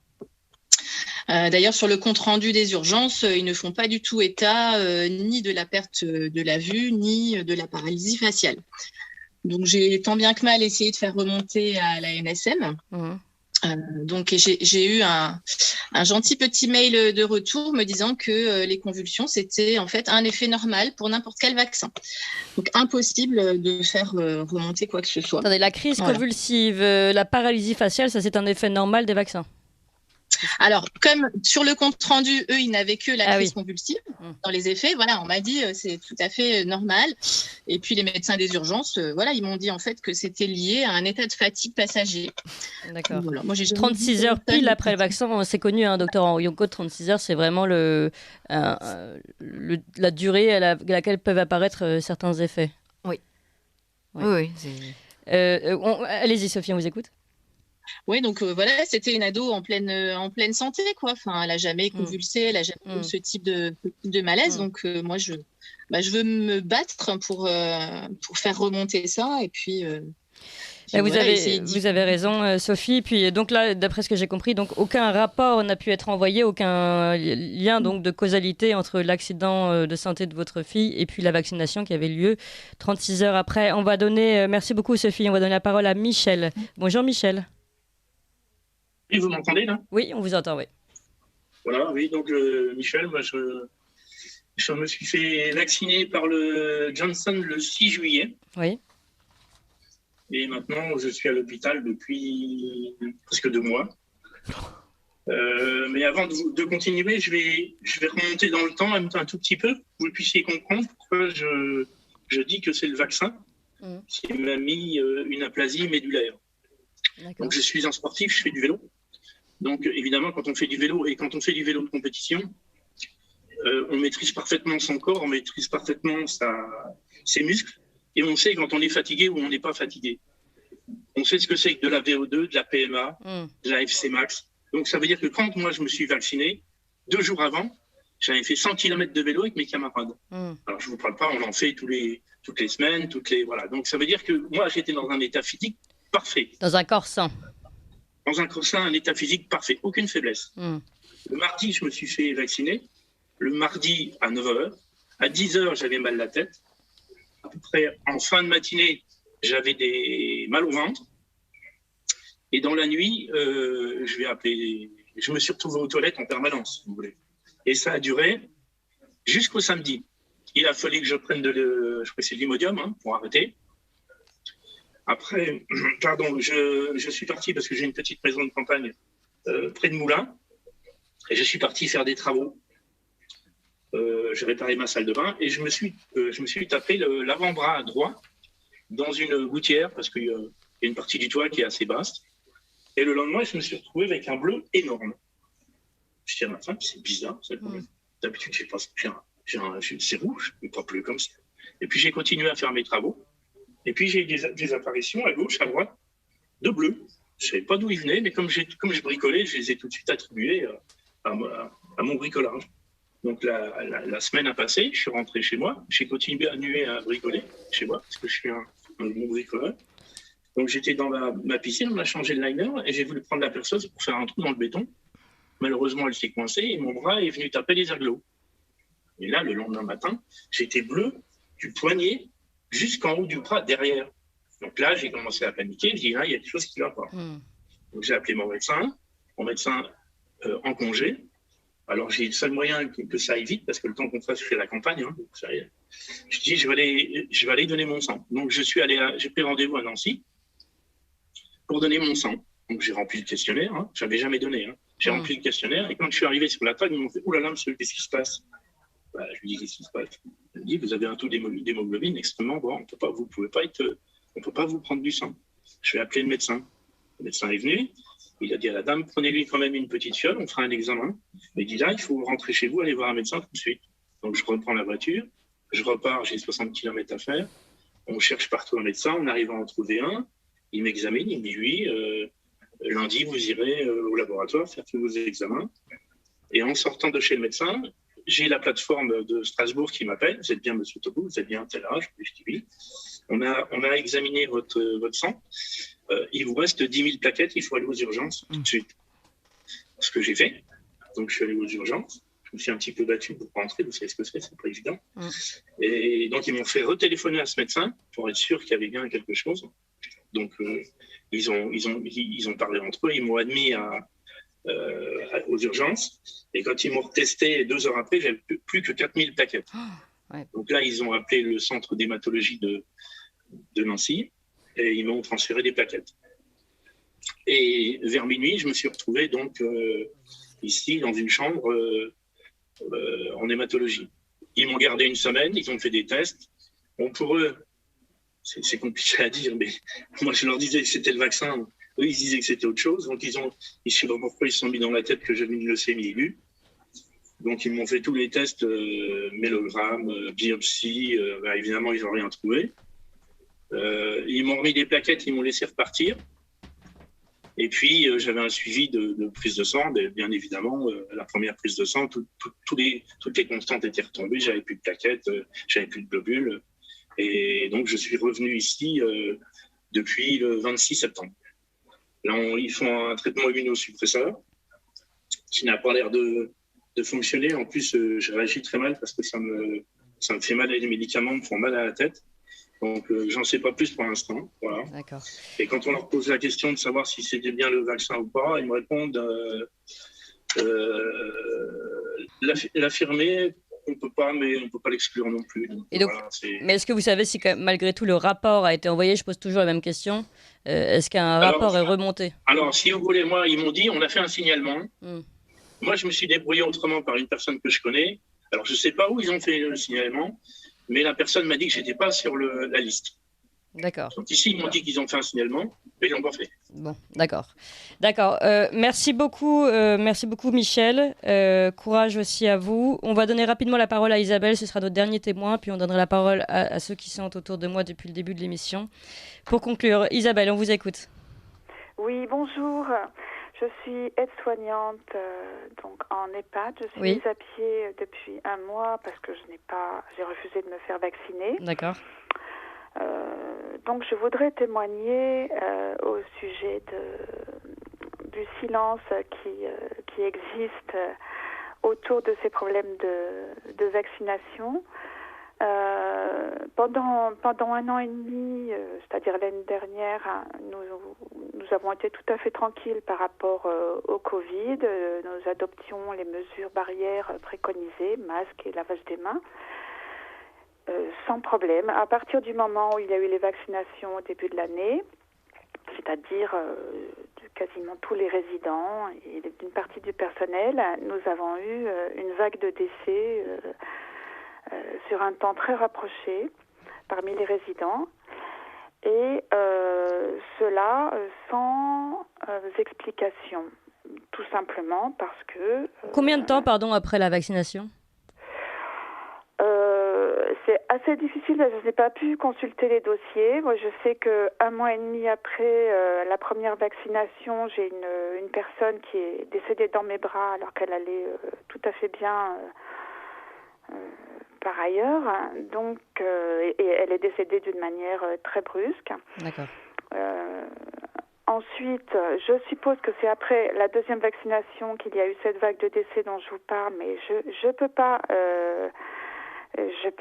en être sûre, tout simplement, parce que, et c'est de ça dont je voudrais vous parler, c'est que justement, il y a un tabou autour de ça. Il y a un tabou parce que déjà, au niveau de la charge du travail, on n'a pas le temps de discuter de ce qui se passe. Et ensuite, parce que on ne peut pas émettre un avis qui puisse générer un doute dans l'esprit du personnel. Donc, voilà. Merci beaucoup Isabelle et merci à tous qui vous nous avez appelés très nombreux, vous nous avez écrit, on n'a pas pu donner la parole à tout le monde malgré le fait que ça fait depuis 1h30 qu'on essaye de donner la parole à un maximum de monde, mais on va continuer, hein, on fera une suite à cette émission. Je voudrais reprendre d'abord le docteur Alexandra Orion-Caude, là on a eu beaucoup de témoignages, on n'a pas pu tout interpréter, je ne sais pas s'il y avait des témoignages sur lesquels vous souhaitiez réagir. Il me semble que mettre un tout petit peu d'ordre dans tout cela est important parce que c'est vrai que ça donne le tournis. J'ai l'impression qu'on a parlé des atteintes donc neurologiques de type typiquement convulsions, paralysie. Donc ça, on en a déjà parlé. Hein, on va dire neurodégénérescence et paralysie. On a parlé du système immunitaire, finalement, d'inflammation, de maladies auto-immunes, notamment par ce monsieur avec ce témoignage tout à fait dramatique. Et en plus, il était vraiment...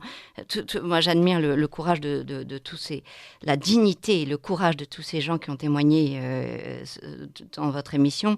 Donc ça, il faut qu'ils sachent que des maladies de Crohn, des colites ulcératives, des maladies cœliaques ont été rapportées dans les effets indésirables. On a parlé de thrombocytopénie, c'est-à-dire de raréfaction de troubles sanguins, de raréfaction des plaquettes. On a parlé de myasthénie, finalement de fatigue musculaire importante, d'aplasie médillaire et puis de rupture d'anévrisme.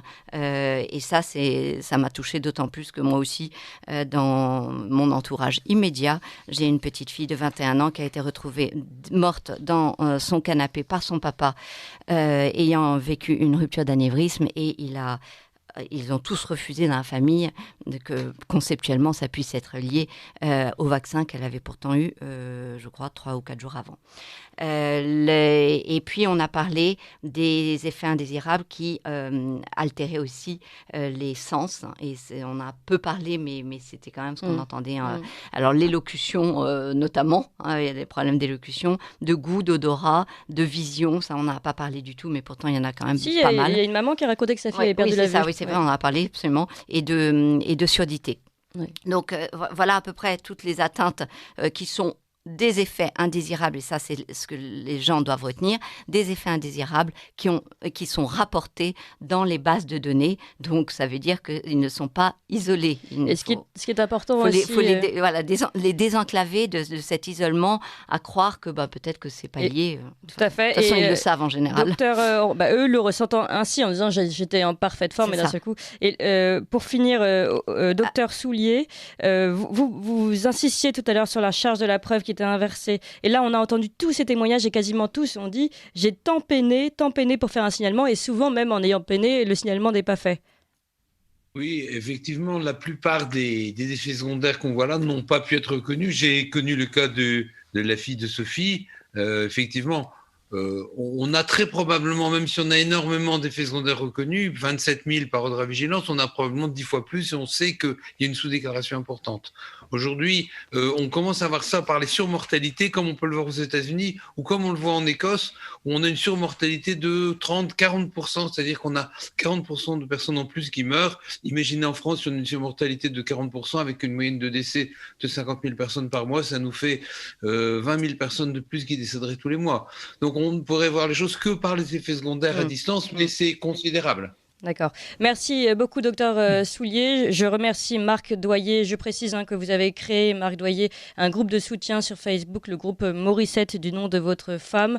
Nous aussi, on vous soutient, on vous apporte toutes les forces et toutes nos pensées. Je crois, docteur Alexandra Orion-Caude, que vous vouliez finir sur un dernier mot. Oui, mais explicatif, en fait, pour que les gens essayent de comprendre un tout petit peu qu'est-ce qu'il peut se passer.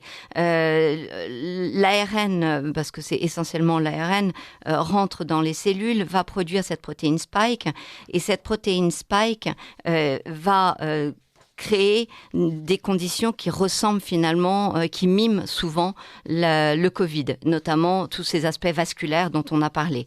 La protéine spike fait une autre chose, c'est qu'elle est comme un antigène toxique, c'est-à-dire un activateur d'autres antigènes, et là va déclencher des pathologies, des troubles neurologiques de type schizophrénie, des polyarthrites rhumatoïdes, et ça c'est un autre mécanisme. Et le dernier mécanisme dont finalement aussi on a parlé en filigrane, c'est que dès lors que vos cellules se mettent à produire cette protéine spike et que vous avez le temps, donc dans les à peu près 15 jours, et c'est pour cela qu'il y a ces délais, vous produisez les anticorps qui vont venir détruire cette spike qui est exprimée par vos cellules. Et donc, il y a une forme de réaction auto-immune de ce qu'on peut comprendre, qui avait été anticipée notamment par un certain nombre de chercheurs, notamment le professeur Jean-Michel Clavry, dans les aspects musculaires. Donc, voilà un petit peu, c'est juste pour essayer de recadrer,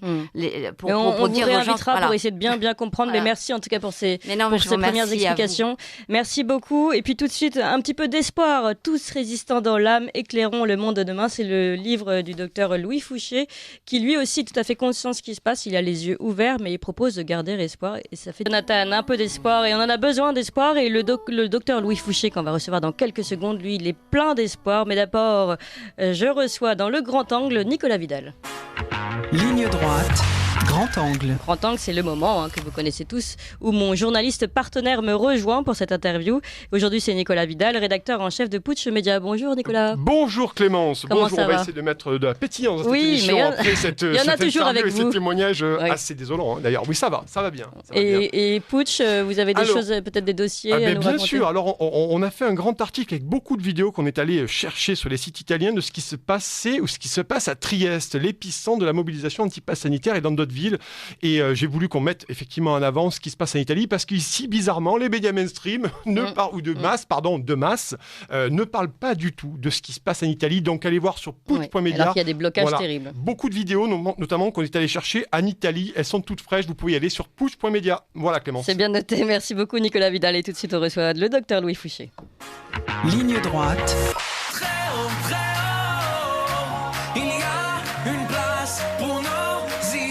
Vue de haut. Et voilà un ouvrage éclairant et plein d'espoir, tous résistants dans l'âme. Éclairons le monde de demain chez Guy Trédaniel, éditeur. Bonjour, docteur Louis Fouché. Bonjour Nicolas, bonjour Clémence, vous allez bien? Oui. Bonjour, oui. Je rappelle, vous êtes médecin anesthésiste réanimateur, diplômé en éthique médicale, l'un des porte-parole de Réinfo Covid, ce collectif de médecins, de scientifiques, de chercheurs et d'artistes et de citoyens qui est né pendant la crise Covid. Et là, vous donc publiez ce livre qui est un livre sous forme de questions-réponses sur différentes thématiques. Et ça va de votre enfance à la permaculture humaine. Mais avant d'arriver donc à votre projet de société que vous proposez à la fin du livre, peut-être peut-on revenir sur son déclencheur, la crise Covid et sa gestion. Vous dites que d'une certaine façon, elle vous a éveillé. Est-ce que vous pouvez nous expliquer un petit peu cela ? Oui, effectivement, la crise Covid a servi de déclencheur pour beaucoup de choses. Richard Horton en a parlé, en fait, c'est le patron du Lancet et a dit que c'était une syndémie, en fait. Syndémie, c'est-à-dire pas une épidémie, pas une pandémie. Sun, en grec, c'est comme avec... c'est-à-dire que cette épidémie, elle ressent la société. Elle vient taper partout là où ça fait mal. Vous m'entendez bien ? Oui, là, on vous entend. Et donc, elle vient taper partout là où ça fait mal et éclairer toutes les faillites qu'on avait, qui avaient cours jusqu'ici et qu'on préférait pas regarder parce que c'était plus confortable de rester dans le déni et de continuer à vivre en gros nantis occidentaux, prêts à détruire la planète, prêts à détruire le monde, à piller les ressources partout ailleurs et faire semblant que tout allait bien et qu'on pouvait continuer comme ça à l'infini. En fait, on peut pas continuer comme ça à l'infini et le Covid, c'est presque une chance en fait. C'est un cadeau qui nous est fait pour qu'on s'arrête au milieu du guet. Alors, qu'on réfléchisse et qu'on dise ensemble où est-ce qu'on a envie d'aller. Alors, vous parlez notamment d'apocalypse et vous dites que nous sommes déjà dans le nouveau monde puisque nous traversons en ce moment l'apocalypse. Bon, alors nous, je crois avec Nicolas Vidal, nous n'avons pas vu les Cavaliers de l'Apocalypse, mais on n'a pas vu non plus le nouveau monde. Oui, alors c'est parce que peut-être on a le regard qui est un petit peu biaisé pour le moment. Il est rétréci dans une sorte de petite boîte de quelques centimètres carrés qui s'appelle un téléphone portable ou une télévision. Et cette image-là, elle est fausse en fait. Elle ne montre qu'un tout petit morceau de la réalité. Ah oui. Alors, Nicolas Vidal. La réalité aujourd'hui, je vous dis, on est en train de faire un film. Louis Fouché, on a un petit problème avec votre connexion. Je pense que notre réalisateur va vous prendre par téléphone. Ce sera plus simple. Donc, vous pouvez commencer à débrancher votre téléphone. Nicolas Vidal, vous aviez... Oui, vous êtes, donc, il reste toujours avec nous. Donc, vous pouvez lui poser notre question en même temps. Bien sûr. Bonjour, Louis. Merci. Bon, j'ai lu ce livre, bien entendu, comme tous les livres qui me sont envoyés. Et moi, ce que j'aime bien, c'est que vous me parlez d'un terme que j'aime beaucoup, Louis Fouché. Vous me parlez de néolibéralisme. Oui. Néolibéralisme et santé. J'adore ce terme-là. Il est assez vrai pour l'économie aujourd'hui, pour la vision que nous avons de la société. Et vous en parlez à votre façon. C'est extrêmement intéressant. Et notamment sur le profit des industries, des labos pharmaceutique et aussi, on en parlera peut-être si on a le temps, de l'automatisation également des soins et des protocoles. Vous pouvez nous faire rapidement un petit panel entre ce néolibéralisme et la santé, qui est un des grands fils rouges de votre livre, Louis Fouché? Oui, le néolibéralisme. Alors. On va y arriver, hein, oui. Oui, on est patient chez Radio Courtoisie. Je garde que le téléphone, ce sera plus simple. Oui. La technologie nous fait défaut, Louis Fouché. La technologie nous fait défaut. C'est bien la conclusion de cette émission. Oui, on vous entend, allez-y. Ouais. Alors, vous me demandez finalement quel lien il y a entre le néolibéralisme et la transformation du système de santé. Voilà, nous présenter ça en quelques mots, parce que c'est une ligne rouge de votre livre. Hein. Oui, tout à fait, ouais, effectivement. On pourrait expliquer ça sous l'angle de la création d'un système industriel en fait de santé. C'est-à-dire que petit à petit, on est sorti d'un système artisanal où le soignant, les médecins, les infirmiers prennent soin d'un malade bien spécifique avec sa vie propre, ses propres spécificités et puis son rythme à lui. Pour finalement aller vers un système industriel de création et de consommation de biens et services de soins qui soit toujours calibré, qui soit toujours le même.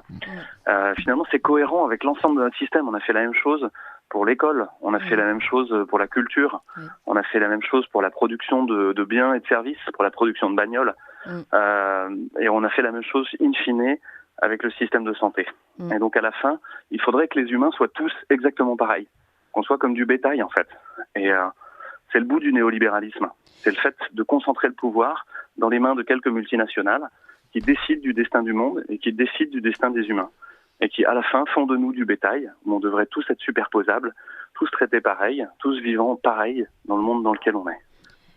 Voilà, c'est dit en quelques mots un peu rapide. Hein. Oui, non, mais pour illustrer ce néolibéralisme dont vous parlez, vous citez Claude Le Pen, économiste, qui est venu à une conférence un jour qui a dit nous sommes là pour voilà, nous sommes là pour liquider le modèle artisanal de la médecine. Liquider, je trouve qu'en plus c'est assez significatif parce que ça revient à cette société liquide où tout doit être flux aujourd'hui, tout doit être interchangeable.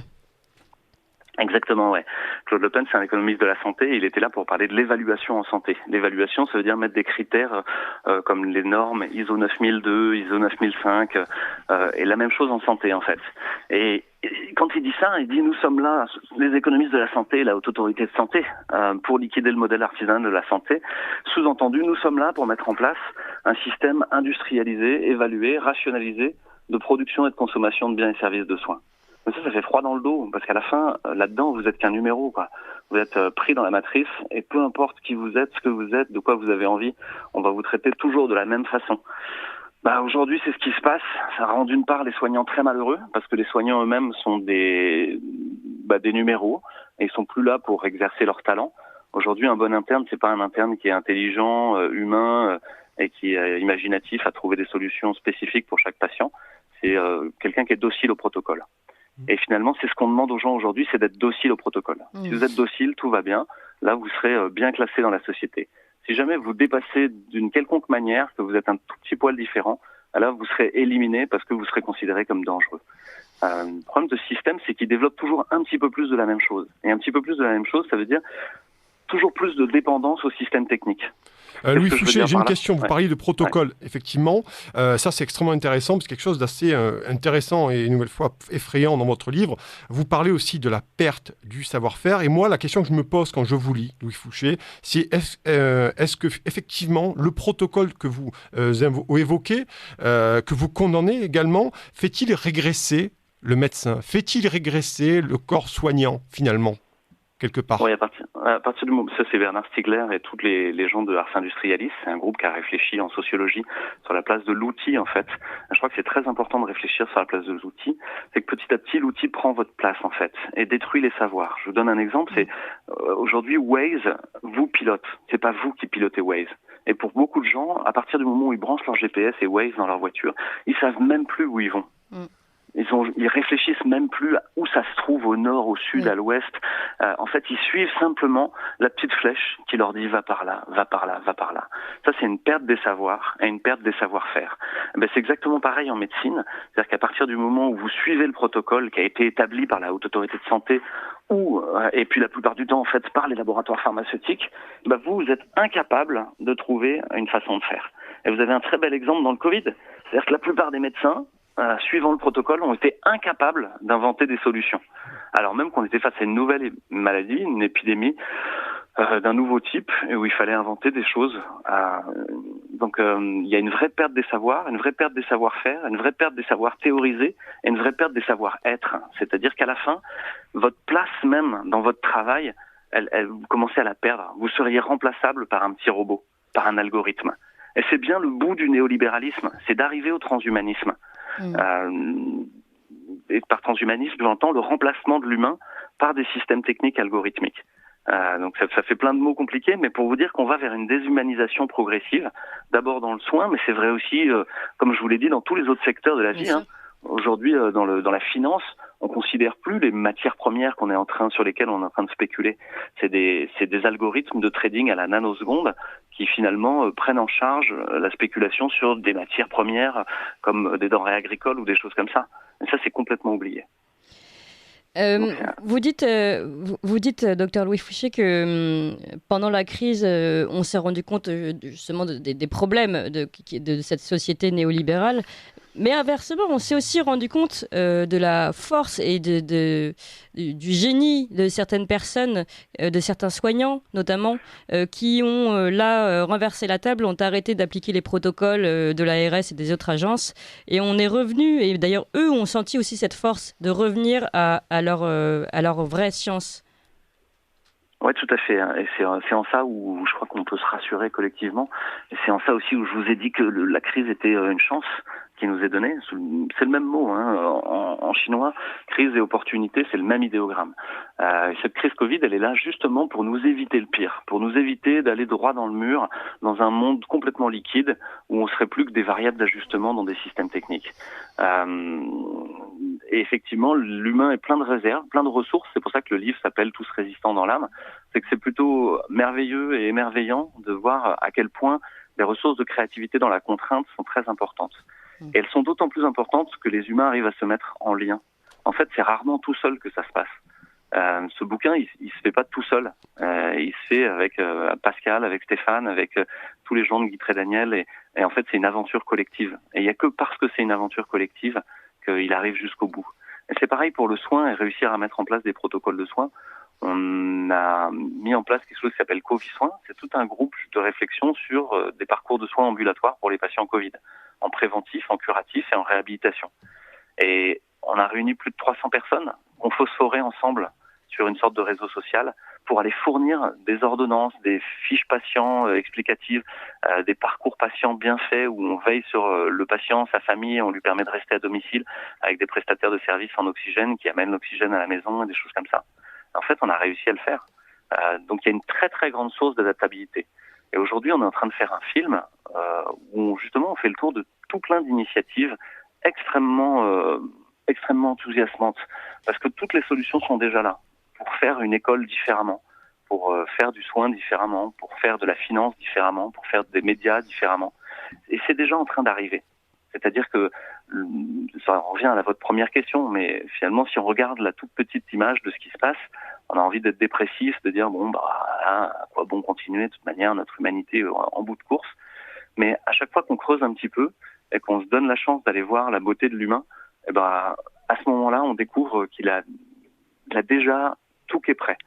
Et la seule chose qu'il faut, c'est que le récit collectif se transforme. Et ça veut dire que il y a un moment, il va falloir faire taire les médias dominants, qui sont devenus uniquement l'inquisition d'un système en train de s'effondrer. C'est-à-dire, vous avez beaucoup de gens qui se cramponnent à ce qu'ils connaissaient, c'est-à-dire ce système néolibéral capitaliste, et qui veulent pas que ça change parce qu'ils perdraient tous leurs avantages acquis. Mais si vous admettez qu'il est en train de s'effondrer de tous les côtés et que l'institution est en train de mourir, l'école ne sert plus à bien éduquer les enfants, le système de santé ne sert plus à bien soigner les gens, le système politique ne sert plus à représenter le peuple, et ainsi de suite. Le système monétaire ne sert plus à favoriser les échanges, mais au contraire à capturer la richesse et à l'accaparer à quelques endroits du monde. À partir du moment où vous acceptez ça, que cette institution elle est en train de s'effondrer de tous les côtés, ça veut dire que l'alternative doit devenir l'institution. Et l'alternative, elle est prête. Je peux vous assurer qu'on a fait tout plein de réflexions sur les systèmes monétaires, par exemple, avec des intellectuels, des universitaires, des gens de très très haut niveau, en fait, à la fois intellectuellement, mais aussi des gens qui pratiquent, des praticiens, des gens qui ont des fonds de pension, qui savent optimiser le profit. En fait, ils sont prêts à proposer autre chose. Il y a que à y aller, quoi, en fait. Donc ça, c'est très très réjouissant. Louis Fouché, j'ai une question. Je vais vous donner un peu d'espoir, mais je sais que vous en êtes plein d'espoir dans cette nuit sombre, cette nuit opaque que nous traversons tout ensemble. Est-ce que vous avez lu la tribune des élus de Haute-Savoie qui est parue dans le Figaro il y a 48 heures, notamment pour demander l'arrêt du pass sanitaire et notamment pour mettre en avant, pour mettre en exergue la détérioration du lien social, des interactions sociales au sein des territoires, parce que ce sont les élus locaux aujourd'hui qui subissent ça de plein fouet. Est-ce que ça aussi, cette prise de position très très forte de ces élus de Haute-Savoie dans le Figaro, chez nos confrères du Figaro, finalement, ça commence à craquer, ça commence à se voir même chez les élus, Louis Fouché? Oui, tout à fait, ouais. C'est-à-dire que dans toutes les strates du pouvoir, que vous soyez au niveau des députés, des élus, au niveau des professeurs, en fait, vous avez des résistants. Et le livre s'appelle « Tous résistants dans l'âme », c'est pas un hasard. C'est que là, on est en train de toucher très profondément à la nature même de l'humain, à sa capacité à vivre ensemble et à faire société. On est en train de détricoter par les lois qui ont été faites et par la politique sanitaire, on est en train de détricoter tout ce qui nous tenait ensemble. Et en fait, qu'est-ce qui se découvre au passage? C'est qu'on peut pas vivre comme ça. C'est que ça rend malheureux, ça rend triste. Je vous donne un exemple. On oblige l'obligation vaccinale pour les soignants dans les hôpitaux. Qu'est-ce qui se passe? Vous avez plus de 86 000 soignants manquant à l'appel pour pouvoir soigner les gens. 130 000. Ouais. 130 000, à peu près. Ouais. Le chiffre officiel. Donc, et il y a plein de soignants manquant à l'appel pour pouvoir soigner les gens. Qu'est-ce qui se passe? C'est que vous avez des gérants d'hôpitaux qui finalement font leur mandat simpliste, technocratique, qui consiste à faire un plan social à pas cher. Parce que finalement, la mise à pied des gens, ça veut dire qu'ils peuvent pas prendre leurs vacances, qu'ils auront pas de chômage, et que ça y est, c'est dehors et c'est comme ça. Et ça fait des années que la seule mission qu'on donne aux directeurs d'hôpitaux, c'est de dégraisser le mammouth. Point barre. Au mépris complet de ce qui est soigné, etc. Et de l'autre côté, vous avez des gens qui ouvrent des structures de soins, des gens qui ouvrent des nouveaux types d'hôpitaux, etc. Et donc là, c'est pareil pour cette tribune dont vous parlez. Finalement, le lien social est le cœur thermonucléaire de la vie ensemble. Et si vous faites un monde où vous pouvez plus vivre les uns avec les autres, en fait, c'est un cauchemar. Et donc, c'est très heureux que tout le monde se réveille pour prendre soin de ce lien social et de cette vie ensemble. Docteur Louis Fouché, vous dites que l'alternative est prête aujourd'hui. Il y a quand même quelques freins, enfin plus que quelques. Vous parlez évidemment des labos, du Big Pharma et du problème des médias. Vous parlez aussi dans votre livre des hommes de masse et vous citez l'extraordinaire banalité du mal en faisant référence au livre d'Hannah Arendt, Eichmann à Jérusalem. Le problème, c'est aussi ça, c'est qu'il va falloir renverser toute cette masse qui a décidé de faire arriver les trains à l'heure, même si ces trains sont terriblement mauvais. aujourd'hui, vous dites que l'alternative est prête, mais comment on arrive à cette alternative ? Est-ce qu'elle passe par les élections, par exemple, ou est-ce qu'elle passe par une révolte des citoyens ? Alors, c'est une vraie bonne question, celle que vous posez. Il y en a plein qui se la posent depuis des années et bien avant le Covid. C'est comment on fait advenir un changement dans une société. Et vous avez raison de parler de l'humain de masse. C'est ce que dit Hannah Arendt. Elle dit que le problème, c'est pas tant les systèmes, c'est le fait d'avoir des humains qui sont seuls, qui sont explosés en paillettes et qui n'ont plus de lien les uns avec les autres. Et que c'est ça le début du totalitarisme. C'est quand l'humain se retrouve vraiment complètement isolé, en fait. Oui, et elle parle d'atomisation et d'isolation, Louis Fouché. Exactement, ouais, d'atomisation, exactement. Donc, il me semble qu'une chose à faire, c'est déjà de travailler sur le lien et d'accepter l'idée que peut-être il ne s'agit pas d'un conflit, il ne s'agit pas d'une guerre à mort où il faudrait qu'il y en ait un qui remporte l'affaire et que l'autre est perdu. Ça, c'est difficile à comprendre parce que souvent, on a envie d'imposer sa vision du monde aux autres. Alors qu'en fait, peut-être qu'il faut juste laisser faire et attendre et accueillir. Et ça, c'est difficile à tenir. Hein. Ça veut dire qu'il faut réussir à tenir une voie de la non-violence dans la violence. Et pour InfoCovid et tous les gens qui sont autour sont dans une voie de la non-violence gandhienne, en fait, hein, dans l'héritage de Gandhi, à justement accepter l'idée que peut-être le non-agir est plus efficace que l'agir. Qu'est-ce que je veux dire par là ? Vous avez des gens qui ont été aspirés dans les manifestations après le 12 juillet, par exemple. Ils ont été aspirés pour aller contester. Et à mon sens, c'est une perte de temps. Je me suis un peu trompé, il n'y a pas que ça, c'est pas qu'une perte de temps, mais si vous allez demander à papa de changer ses lois, alors qu'il sait très bien ce qu'il fait, qu'il est le Playmobil de l'industrie pharmaceutique et de l'industrie de la data pour mettre au pas les peuples, il changera pas sa loi. Donc il n'y a aucune chance que les manifestations soient utiles de ce côté-là, surtout si vous avez des manifestations de bisounours.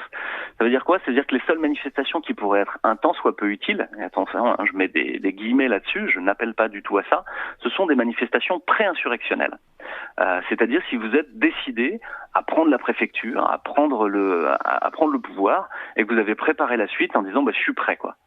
Mais il se trouve que personne n'est prêt. Les gens dans les cortèges de manifestants, c'est des gens profondément gentils en fait. Des gens qui n'ont pas envie de tout foutre en l'air. Des gens qui ont envie de contribuer au contraire. Donc, le seul intérêt de ces manifestations, c'est de se mettre en lien et de commencer à travailler ensemble. Et qu'est-ce que vous avez vu au bout de quelques semaines de manifestations ? C'est que les gens, ils ont commencé à faire des ateliers citoyens pour dire, mais comment on fait l'école alors ? Puisque l'école est plus là. Comment est-ce qu'on fait pour survivre là et pour se soigner alors qu'il n'y a plus de soignants qu'on les a mis à pied ? Et ils ont commencé à travailler là-dessus, à réfléchir là-dessus. Et donc, c'est en train de se passer de manière non violente, de manière calme, et c'est beaucoup basé sur le non-agir. Le non-agir, ça veut dire arrêter de donner du crédit et de l'énergie au système. Arrêter de discuter de Zemmour, Macron, etc. Ça n'a aucun intérêt. Et vous proposez presque une société parallèle, en fait, un système parallèle, une société de côté par rapport à ce qui se passe aujourd'hui. Non, je crois pas. Je pense qu'il faut rester en lien.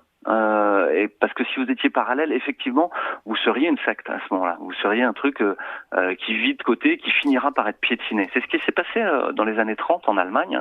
C'est-à-dire qu'en même temps qu'il y a la montée du totalitarisme et du nazisme, se développent tout plein d'alternatives, qu'on pourrait appeler aujourd'hui des écolieux, des éco-hameaux, des gens qui font de la permaculture. Et en fait, vous savez, ce sont les premiers à être assassinés. Avant même les juifs, les tziganes et les homosexuels. Ça veut dire quoi ? Ça veut dire qu'effectivement, c'est bien cette alternative qui est la plus dangereuse pour le système. Et donc, il faut réussir à la laisser grandir tout en la laissant en lien avec le système tel qu'il existe.